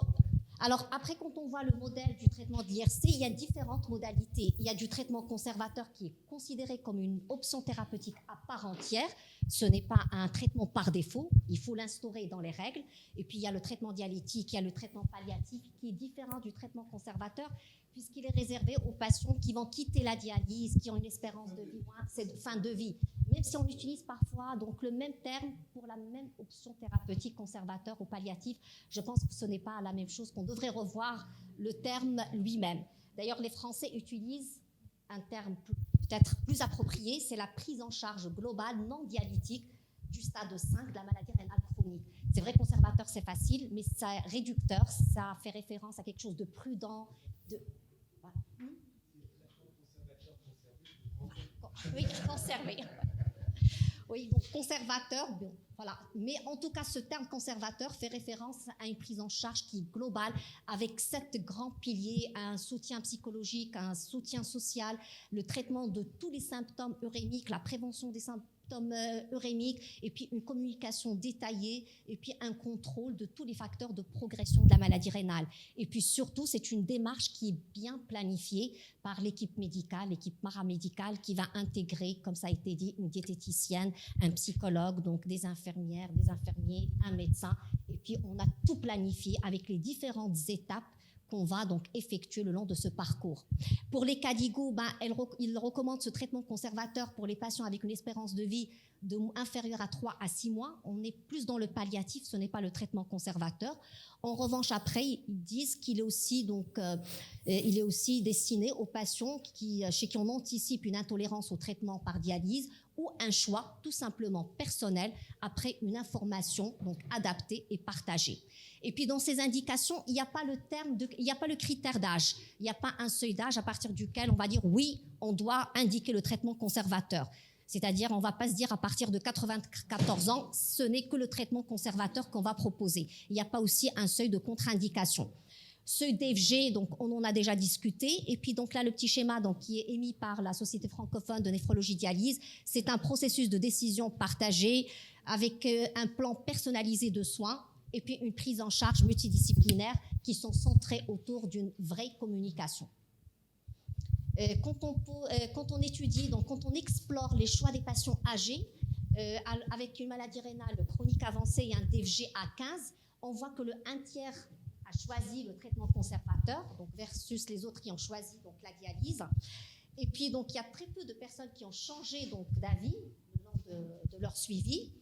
Alors il y a surtout le changement de la dialyse vers le traitement conservateur, mais presque jamais l'inverse. Alors et quand on voit la mortalité, donc sur la petite figure, donc on se dit, oh là là, tous ceux qui ont choisi un traitement conservateur décèdent. C'est horrible, on aurait dû leur proposer donc, la dialyse. Mais finalement, ce n'est pas vrai, parce que la moitié donc, des patients donc, sont décédés sans avoir reçu la dialyse, et quand on voit de près le DFG de l'initiation de la dialyse, il était à 9 ml par minute, versus 15 à l'admission. Et puis ceux qui étaient en traitement conservateur, 70% de ces patients-là sont décédés sans jamais atteindre le 9 ml par minute. C'est-à-dire qu'ils n'auraient dû jamais commencer la dialyse. Et donc finalement, ils ne sont pas décédés parce qu'ils n'ont pas fait la dialyse, ils sont décédés parce qu'il y a autre chose. En général, si on leur a proposé le traitement conservateur, c'est qu'ils ont plus de comorbidité en général, aussi plus âgés. Et quand on va dans cette grande étude d'ailleurs observationnelle qui est très intéressante, donc sur les 500 patients, il y avait la moitié qui a été mise en dialyse, l'autre moitié donc en traitement conservateur. Alors des patients donc, qui présentaient le stade 4-5. Et puis donc quand on voit les résultats, c'est vrai qu'il y a plus de comorbidité dans le traitement conservateur, c'est attendu. Donc il y a moins d'hospitalisation parce qu'on n'a pas de complications de cathéter, donc il n'y a pas de raison d'hospitaliser les patients qui sont un peu sous traitement conservateur. Et puis, donc, on a une meilleure survie. Là, quand on voit, on a une meilleure survie chez le groupe dialysé. D'accord. Mais quand on voit l'âge médian, les patients qui ont été mis en dialyse avaient un âge médian de 74 ans et ceux qui ont pris de traitement conservateur avaient un âge de 84 ans. Donc, une différence de 10 ans qui pourrait expliquer donc la différence, voilà, effectivement, observée de survie. Et quand on va dans le sous-groupe de patients âgés de plus de 80 ans, c'est vrai qu'il y a toujours la différence de survie qui persiste, mais quand on voit de près, les patients qui sont en dialyse sont plus jeunes, 83 versus 86 ans. Là aussi, 3 ans, c'est très important dans cette tranche d'âge. Et puis ici, il y a moins de comorbidité dans le groupe dialyse très âgé, 21 versus 40%. Donc, tout cela, donc ces deux grands paramètres pourraient à eux seuls expliquer finalement le décès dans cette population. Qualité de vie, je pense, meilleure dans le traitement conservateur. DP, on connaît très bien les indications électives. Je pense qu'on devrait la proposer d'emblée pour tous les patients jeunes, donc âgés, les patients en attente d'une transplantation rénale. Donc, on a aussi les patients en difficulté de confection d'abord vasculaire. C'est une grande indication, en tout cas chez nous, dans notre CHU. Et puis, il y a l'insuffisance cardiaque coronaire sévère, il y a la cirrhose décompensée avec acide, et puis la maladie d'embole de cholestérol. Mais principalement, ça va être les adultes, les enfants jeunes et les sujets aussi âgés. Les contre-indications, elles ne sont pas nombreuses.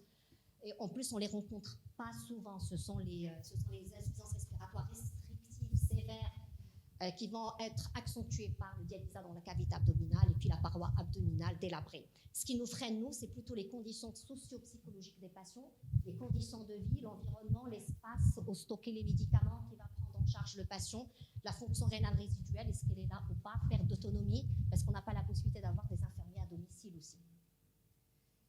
Alors, quand on a interrogé des médecins, donc dans la majorité des néphrologues en Europe, pour leur demander donc, quelles sont les barrières à l'ADP, alors les barrières, quand le traitement n'est pas disponible, au fait, tout traitement, différentes modèles, quand on prend que la dialyse péritonéale. Alors c'est vrai que nous, on est passé par ces étapes, parce qu'on n'avait pas un certain moment l'ADP avant 2017, et avant de démarrer l'ADP, pour nous, les barrières étaient parce qu'on n'avait pas les chirurgiens qualifiés, parce qu'on n'avait pas l'infirmière. Voilà, on faisait sortir on va dire des motifs d'ordre logistique et organisationnel. Mais une fois que le CHU vous a octroyé la prise en charge pour 15 patients en DP, je peux vous dire que nous avons rencontré toutes les difficultés pour pouvoir recruter les 15 patients. Et puis quand on va réinterroger les mêmes médecins pour leur dire si le traitement est disponible, quelles sont les barrières, là ce sont les attitudes des patients, c'est les conditions médicales et psychosociologiques des patients qui vont constituer le véritable frein. Et puis, dans une grande étude, même si elle date de 2013, elle est très intéressante parce qu'on a interrogé les patients pourquoi ils refusaient donc l'ADP. Et là, vous avez des raisons qui sont un peu, on va dire, légitimes, d'autres un peu surprenantes, d'autres amusantes. Par exemple, 15% préfèrent garder un contact avec d'autres patients ou le personnel soignant pour, voilà, question donc d'avoir de la compagnie aussi, surtout pour les sujets âgés. Il y a ceux qui vont donc avancer l'argument donc de l'anxiété, c'est une tâche trop difficile pour eux, ils ne sont pas capables de se prendre en charge eux-mêmes. Ceux qui vont se dire qu'ils n'ont pas de soutien familial, social, leur habitat n'est pas spacieux parce qu'ils habitent à côté d'un centre d'hémodialyse, ils ne voient pas l'intérêt d'avoir la charge de la prise en charge à domicile alors qu'ils habitent à quelques minutes d'un centre d'hémodialyse. Mais en tout cas, ce n'est pas des motifs réellement, je pense, réels. Et on devrait essayer de convaincre ces patients, donc mieux les éduquer, mieux en tout cas les informer. Qualité de vie, je présente cette étude parce qu'il est main de l'équipe de FAS. Je remercie Tarek et son équipe. C'est un petit échantillon, mais qui est intéressant parce qu'il a le mérite d'aborder une population marocaine. Et on voit très bien que les patients en DP, ils ont plus de possibilités de greffe. Parce qu'effectivement, c'est des patients, on va dire, il y a un biais de sélection. C'est des patients qui ont une fonction rénale résiduelle, qui ont du reste, qui n'ont pas de comorbidité, qui sont jeunes et qui sont plus greffables. Et puis, il y a une meilleure fonction cognitive et une meilleure activité physique. Le coût de l'ADP, je remercie aussi l'équipe de M. Kipaj et de Behadi qui a fait cet effort donc, de nous présenter donc, là aussi le coût. Le coût, donc, selon l'étude, et tu me corriges, Behadi, donc c'est moins cher, c'est ça, moins cher que l'hémodialyse. Sauf que là, on est en train de comparer une technique autodialyse versus l'hémodialyse au centre où le coût est beaucoup plus élevé.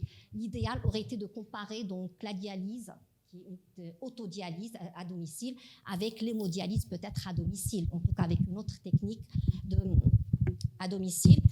Et aussi, c'est parti, et aussi peut-être inclure aussi le coût direct et le coût indirect, tout le gain donc, qu'on gagne avec l'ADP sur le plan insertion socio-professionnelle et le reste.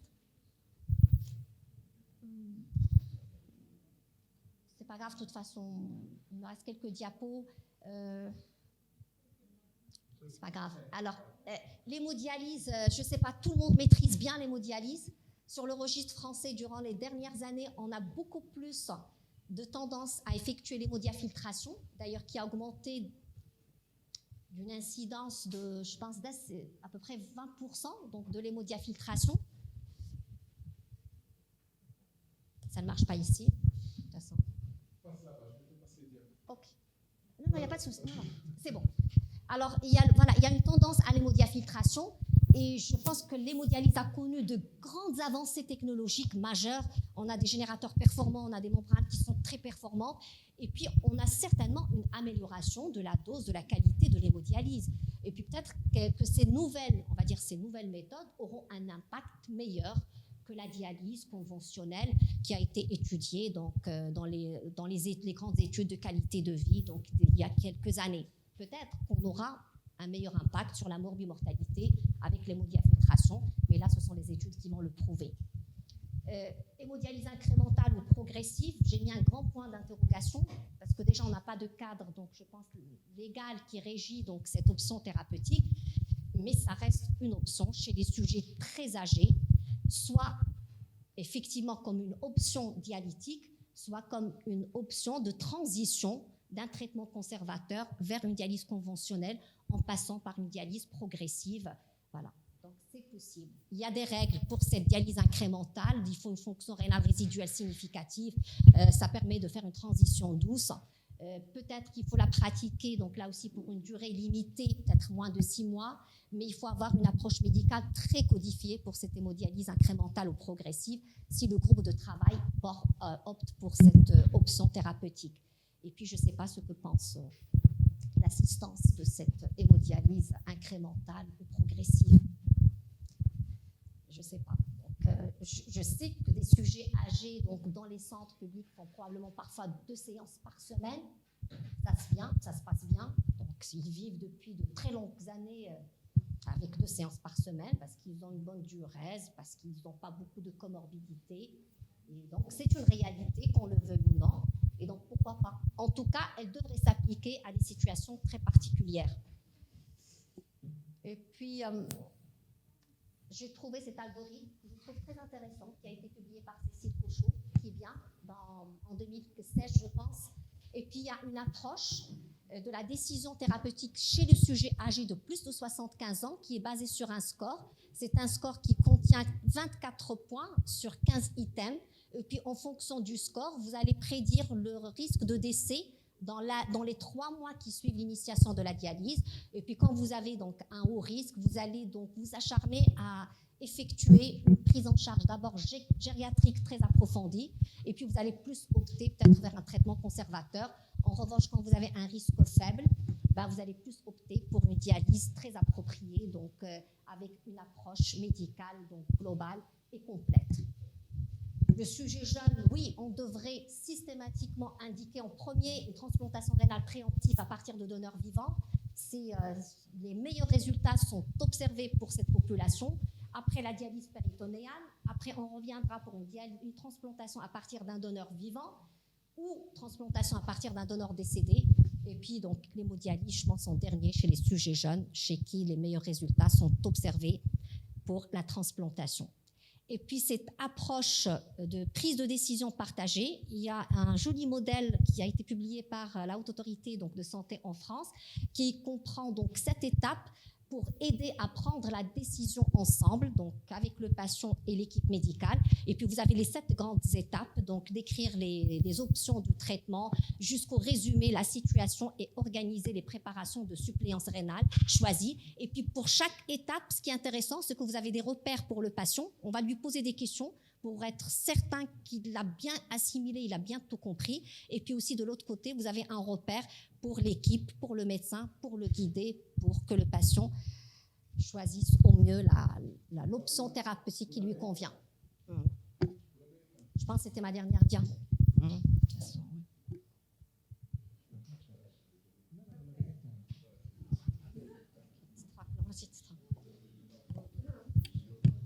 Vas-y, Cass. C'est bon. Après, non. Ah, vous le fermez, vous le fermez.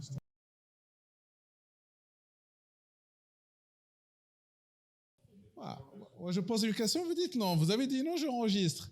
Donc le médecin généraliste qui connaît le malade depuis sa naissance, enfin depuis qu'il est jeune, qui a maintenant 50 ans, que depuis 30 ans, vous pensez qu'il n'est pas outillé pour lui donner des informations sur les options thérapeutiques du traitement de l'insuffisance rénale chronique terminale? Là, d'abord, je pose une question. Vous pensez... Oui, mais moi je... Donc, vous voyez un rôle pour le médecin, parce que, pourquoi? Dans la réforme du système de santé actuel, nous allons basculer vers le médecin de famille. D'accord? Il ne pourra pas avoir un spécialiste sans passer par son médecin. D'accord? C'est comme si en Europe. Et donc on est sur un autre modèle. Et donc vous pensez... Donc c'est pour ça que je dis, est-ce que le médecin généraliste traitant, c'est-à-dire chaque citoyen marocain a son médecin traitant. Et puis il a besoin des différents spécialistes. Vous comprenez ce que je veux dire? Parce que le parcours, attention, là, nous parlons de parler à 20 ml, à 25, à 30, à 40. Donc, est-ce que vous pensez qu'il a un rôle? Qui pense qu'il n'a pas de rôle à jouer? Donc il a un rôle, donc on doit le préparer, vous êtes d'accord? Donc il doit participer à l'information du patient. Parce que l'objectif principal, c'est que le malade ait toutes les informations pour qu'il puisse prendre une décision éclairée avec son médecin. D'accord? Nous parlons avec son médecin. Hein? Alors, le deuxième, pardon. Oups. Je ne sais pas, ça saute. On va rester comme ça. Le néphrologue traitant. Est-ce qu'il a un rôle à jouer? Oui. Est-ce que vous pensez que tout néphrologue traitant connaît tous les détails de toutes les techniques et de toutes les options thérapeutiques? Parce qu'il doit parler des avantages, des inconvénients, des contraintes. Est-ce que vous pensez que tous les néphrologues traitants qu'il y a au Maroc sont capables de parler de l'hémodialyse et de la dialyse péritonéale et de la transplantation rénale et du traitement conservateur? Vous pensez que oui? Ah, on les laisse répondre, Fatihi.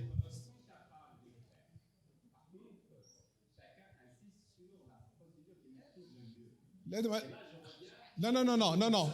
Là, je ne parle pas du contenu. Maintenant, je ne veux pas parler de contenu, je veux parler des rôles. Est-ce que vous pensez que ce malade devrait voir un spécialiste de l'hémodialyse, un spécialiste de la dialyse péritonéale, un spécialiste de la greffe, un spécialiste de traitement conservateur pour qu'il lui explique? Vous n'êtes pas d'accord? Vous ne voyez pas d'intérêt? Très bien. Non, j'avance. Je pose des questions. Est-ce que vous pensez qu'on a besoin, en tant que néphrologue, d'avoir des infirmiers qui connaissent la dialyse péritonéale, qui connaissent la greffe, qui connaissent le traitement conservateur, qui connaissent l'hémodialyse, que peut-être qu'ils arrivent à mieux passer certains messages que le médecin, et qu'on les implique? Donc il nous faut des infirmières qui font ça. Yak.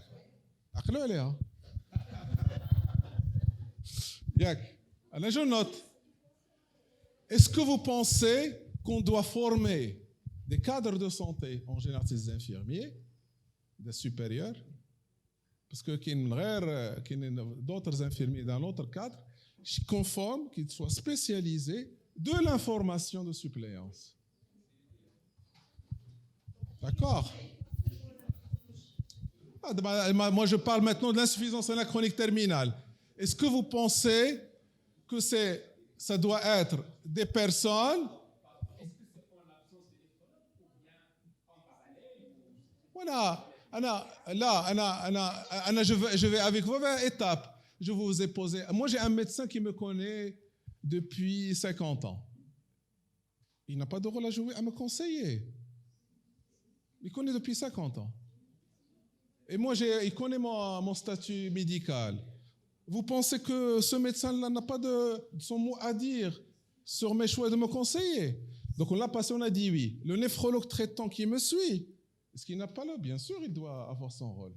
Maintenant, mon néphrologue traitant ne connaît pas la greffe. Il n'a jamais pratiqué. Est-ce qu'on n'a pas besoin d'un néphrologue qui connaît la greffe qui va lui expliquer? Moi, je dis pas nécessairement. Bien sûr, c'est le néphrologue traitant la connaît, mais si le néphrologue traitant ne la connaît pas très bien, il va simplement... Oui, je pose la question, moi, je dis... Voilà. Donc, il faut qu'il soit formé. Donc, et les infirmiers spécialisés, on a dit qu'il y a un intérêt, et peut-être avoir des cadres, à l'aqal par région, des cadres de santé dédiés. Ou le format, ça on va parler. Donc, en général, tous ces gens-là, on en a besoin. Alors, le modèle de prise en charge. Alors, maintenant c'est loin. Alors, pour prendre une décision partagée, je vais m'approcher là. 12 dire. Pardon, je passe. Alors, qu'est-ce que c'est qu'une décision? Qu'est-ce que c'est qu'une décision partagée? Le concerné, c'est le malade. Ou le concerné, c'est le médecin qui va prendre avec lui sa décision. Pardon. On peut suivre, s'il vous plaît. Il faut qu'il ait accès à l'information. Il ne faut pas qu'il y ait de rétention de l'information. Première. La deuxième, l'information doit être exhaustive. Elle doit être suffisante pour qu'il ait suffisamment d'informations pour prendre la décision. La troisième, il faut que la relation médecin-malade soit une relation saine. D'accord? Il ne faut pas qu'elle soit conflictuelle, etc. On ne va pas imposer à un malade un médecin qu'il ne veut pas. D'accord? Le troisième, il faut dire la vérité. C'est ça les principes de décision partagée. Vous pouvez voir que ici, c'est international. Hein, c'est même le cas d'Igor prend. La communication de qualité. Là, on va voir qu'est-ce que c'est communication de qualité. Il faut donner des preuves pertinentes de ce que vous dites. Quand vous lui dites, vous avez 2 fois plus de chances de mourir dans votre cas si vous faites la greffe par rapport à si vous faites la dialyse, il faut lui montrer la preuve scientifique. C'est-à-dire, la parole n'est pas sacrée. Il faut l'évidence scientifique. Il faut prendre en considération les idées, parce qu'il a des fausses idées, le malade. Parce qu'il dit, je suis la dialyse péritonienne, il le cancer ou il a des fausses idées. Il faut lui corriger ses idées, il faut répondre à ses doutes, à ses peurs, à ses préoccupations et aussi à ses attentes. Je veux une solution qui va me permettre à continuer à m'occuper de mon commerce. Il a cette préoccupation. Là, je veux m'occuper de mes enfants. Là, je veux étudier. Il a une préoccupation. C'est cette préoccupation qui va être déterminante. D'accord? Il faut que toutes les options soient présentées. Il faut qu'il y ait de la confiance. On ne peut pas prendre une décision avec une autre partie où il n'y a pas de confiance. Où il faut que les pour et les contre soient posés sur la table. Voici les pour et les contre, on choisit. On peut passer, vas-y. Voici les principes. Vous allez faire un atelier, une séance, une consultation, etc. Tout à l'heure, je ne sais pas moi, Mustafa ou la Madame Arhou, et il disait il faut que ce soit intégré. Bien sûr, il y a des problèmes de financement des séances d'éducation thérapeutique, même en Europe, etc., etc. Mais le plus important, il faut que le système de santé donne ça aux malades. Après, comment ça va être financé? Comment est-ce qu'on va payer le privé? On ne va pas le payer? Est-ce qu'on va l'offrir? Mais il doit être organisé. Il faut annoncer les besoins de prise de décision. Je dois dire aux malades, voici, on va prendre une décision. On ne va pas continuer à je vais vous montrer tout pour prendre une décision. Il faut ce qu'on appelle les paramètres de l'agenda, c'est-à-dire la réunion, les différents points qu'on va discuter, il faut les écrire à l'avance, il faut les préparer à l'avance, à l'avance. C'est ça, c'est-à-dire vous annoncez au départ l'objectif de la réunion et vous annoncez au départ les thèmes que vous allez discuter. On va discuter ça, on va discuter ça. Pourquoi? Parce que si quelque chose il est dans ses préoccupations, vous avez oublié de le faire, il vous rappelle. Vous dites, mais moi je veux qu'on discute aussi de mon travail, de mes études. Je veux aussi te parler de ça. faut éduquer les patients, comme disait tout à l'heure. Oui, le médecin, comme disait Yamama, oui, le médecin généraliste n'est pas préparé, il faut l'éduquer, il faut le former. Educate en anglais. Hein. Donc, former les malades sur les différentes options. Il faut discuter des pronostics, c'est-à-dire rénal ou rénal. Il faut obtenir les préférences des patients. Il faut répondre aux émotions, parce qu'il va commencer à pleurer, parce qu'il va commencer à peur, il va prendre peur. Il faut l'écouter, parce que c'est sa vie, ce n'est pas notre vie. C'est sa vie, c'est son avenir. On a un garçon qui a 23 ans dans le service. Qu'est-ce qu'il veut faire de sa vie? Il faut l'écouter, il aura des peurs. Et bien sûr, nous, médecins, on a l'habitude, on prend la meilleure option que nous pensons pour nos malades, évidemment, etc. Mais il faut l'écouter aussi, parce qu'il faut répondre on revient à FAC. Non, tu reviens. Faire preuve d'empathie, investir au final. Vas-y. Alors, je vais vous donner la haute autorité de la santé en France. Et ça, c'est les états généraux en France. Donc, on a réuni l'autorité sanitaire, les malades, les médecins, la société de néphrologie, etc. La décision médicale partagée fait deux choses. Vas-y. Vous ne le voyez pas bien. Fait un échange d'informations bilatérales et une délibération. On échange, ensuite on délibère. Yannis, tu dois m'écouter.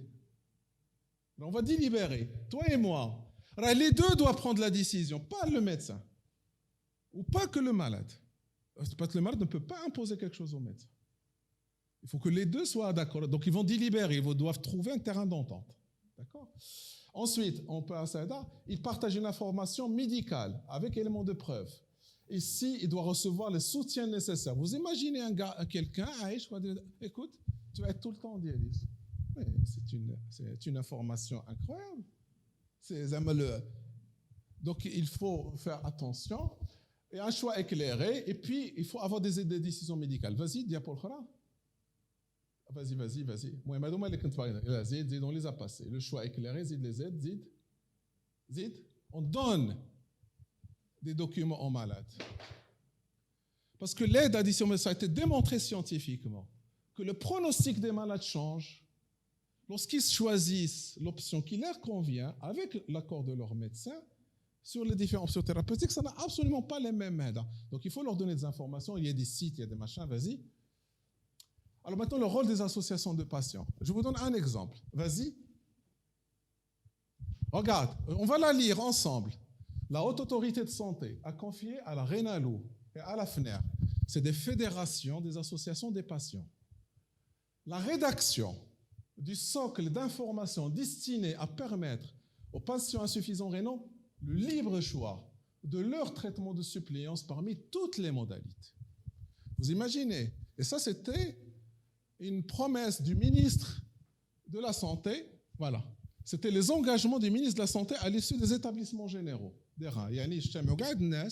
Aux États généraux et le ministre, c'est-à-dire l'autorité politique du pays, le gouvernement a décidé que le socle d'information va être écrit par l'association des patients. C'est pour ça que je pense que si on fait un groupe de travail, il faut qu'il y ait des représentants de patients avec nous. Nous, on n'a pas de fédération de patients, ils sont pas assez organisés. Le fonctionnement mondial n'est pas, j'allais dire, on peut faire des jugements allés, mais je pense que ça donnerait beaucoup de crédibilité à tout projet qu'on procèdera, qu'on ait des gens, des listes péritoniales, des malades de listes péritoniales, des malades qui la greffe, des malades qui font l'hémodialyse, et qui soient là, qui racontent, etc., leurs attentes, etc., qu'on en tient compte, qu'on les fasse participer au socle d'information. Vas-y.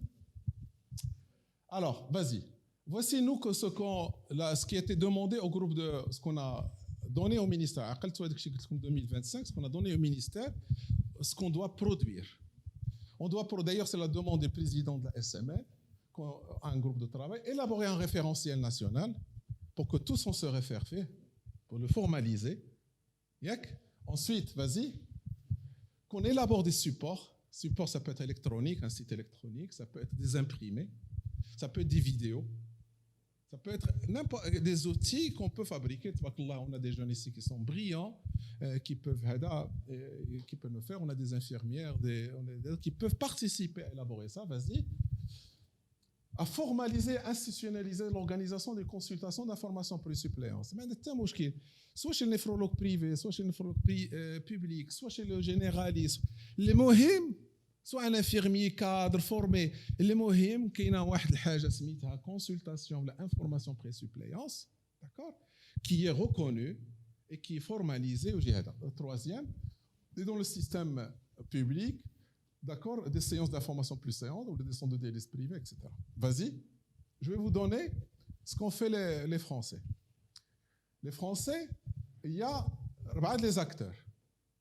Il y a le patient, ou qui trois principaux professionnels de santé. Il y a le néphrologue, il y a le médecin généraliste, c'est le médecin du malade. Le néphrologue n'est pas le médecin du malade. C'est chez eux, hein, pour vous dire. On risque d'évoluer vers aucune infirmière. D'accord, allez-y. Donc, il y a un dispositif d'annonce. Chez eux, hein, maintenant, chez eux, c'est le médecin généraliste ou l'infirmière qui annonce au malade comme quoi il a une maladie rénale chronique, quelle est l'évolution progressive, il y a l'inéluctabilité. D'accord? On peut ne pas être d'accord.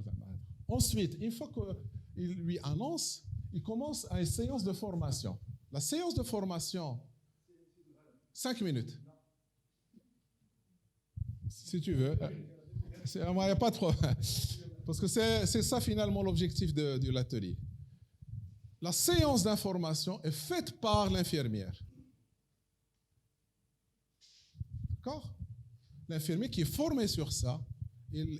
Donc il y a une indication de la séance d'information. Donc il est venu le temps. Il gère le malade. On peut après un soutien des psychologues, des diététiciens, des machins, etc. Vas-y. Une fois qu'il est préparé, vas-y. Vas-y. Non, alors. Une fois qu'il est préparé, le jeune médecin ou l'infirmier ou le néphrologue, ils sont ensemble. Ou qui disent ce qu'on appelle une RCP. Ou qui ont le qarar. Ils sont médicalement le mieux adapté au patient. Et ensuite, le médecin et le malade se mettent ensemble et prennent la décision. D'accord? Bon, ça c'est quelque chose à construire. Vas-y. Il y a une checklist qui يهضر على حياته كامله ولي ميديكامون شنو كيدير واش خدام واش كيقرا واش هذا والدواء اللي كياخذ واش كينعس واش فيه الخلعه وهذه داكشي هذا وزيد ومن بعد كنقولوا on lui a fait l'annonce on a fait l'information on a décidé et puis maintenant il recherche un donneur il fait un bilan prégreffe il a l'accès péritonal l'accès vasculaire داكشي اللي درنا له rétroplanning ولا عقلتوا عليه la protection capitale veineuse et l'orientation vers un traitement de suppléance. D'accord? Donc le fikra c'est que ça, c'est leur modèle. Il n'est pas forcément applicable chez nous. Nous, on doit réfléchir à un modèle qui est applicable chez nous, qui va être, parce que l'efficacité, après, il peut être amélioré, fait mesure, il peut être modifié, mais hadélite. Est-ce qu'on va prendre 2 ou 3 avis avant de clôturer, parce que monsieur Qbaj Waqf, voilà, pardon. Lorsqu'on a écrit le plan 2025, on a dit voilà, on fait de la sensibilisation de dépistage, les centres de santé, les cabinets de médecine générale. Et puis on montre au deuxième niveau, c'est les cabinets de médecine spécialisés, les néphrologues ou les centres de santé du niveau 2. On passe au centre de dialyse, etc. Et dans le parcours, éventuellement, il y a l'information. D'accord? Les centres, soit le cabinet de néphrologue spécialisé, soit les centres de niveau 2, les filles qui sont les spécialistes, c'est à ce niveau-là. Mais je ne un centre d'hémodialyse. Ça ne colle pas, et donc c'était un peu l'idée, ça. Voilà. Est-ce qu'il y a des remarques? Moi, je dirais que c'est l'idéal. Malheureusement, on pas dans les cancers, pour aboutir à la dialyse, encore des années. Ça, c'est une vision pessimiste. Parce que là, même que des années, puisqu'on n'a pas jamais pris la décision de le faire. Donc, c'est un préjugé. C'est un préjugé, hein. Et allez.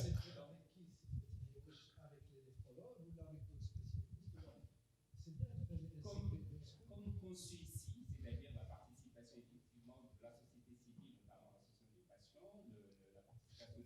notamment l'association des patients, l'association des patients, c'est ce qu'on appelle le socle d'information. C'est-à-dire le listing, parce qu'il y a les intérêts des patients, le malade, ceux qui ont des informations. Maintenant, ce n'est pas elle qui donne l'information. C'est l'infirmière qui est formée, c'est le généraliste, enfin le médecin traitant d'avis اللي كيكون المريض ديالو عنده واحد الطبيب ديالو حتى هو خصو يشارك معاه حيت كتكون عنده لا كونفيونس باسكو غيسمع ليه واخا تقول له انت نيفرولوج يقدر ما يسمع ليكش يقول هذا راه باغي غير يدير خصنا يكون معنا داك الميدسان جينيراليست اللي قريب للمريض باش يعاوننا عليه في مصلحته D'accord. Ou est-ce qu'on a cette qadiya le médecin généraliste, il faut qu'on arrive à l'imaginer au niveau de chaque région, préfecture ou la province, le médecin généraliste avec le néphrologue privé ou public spécialiste, avec un cadre que nous formons, on peut former plusieurs infirmières, une dizaine d'infirmières, une vingtaine d'infirmières dans une ville, où ils peuvent يعاونونا ou ce qu'on a dit, c'est leur travail. Bon, je pense comme ça, je dis. Mais ça peut être aussi le néphrologue. Et allez.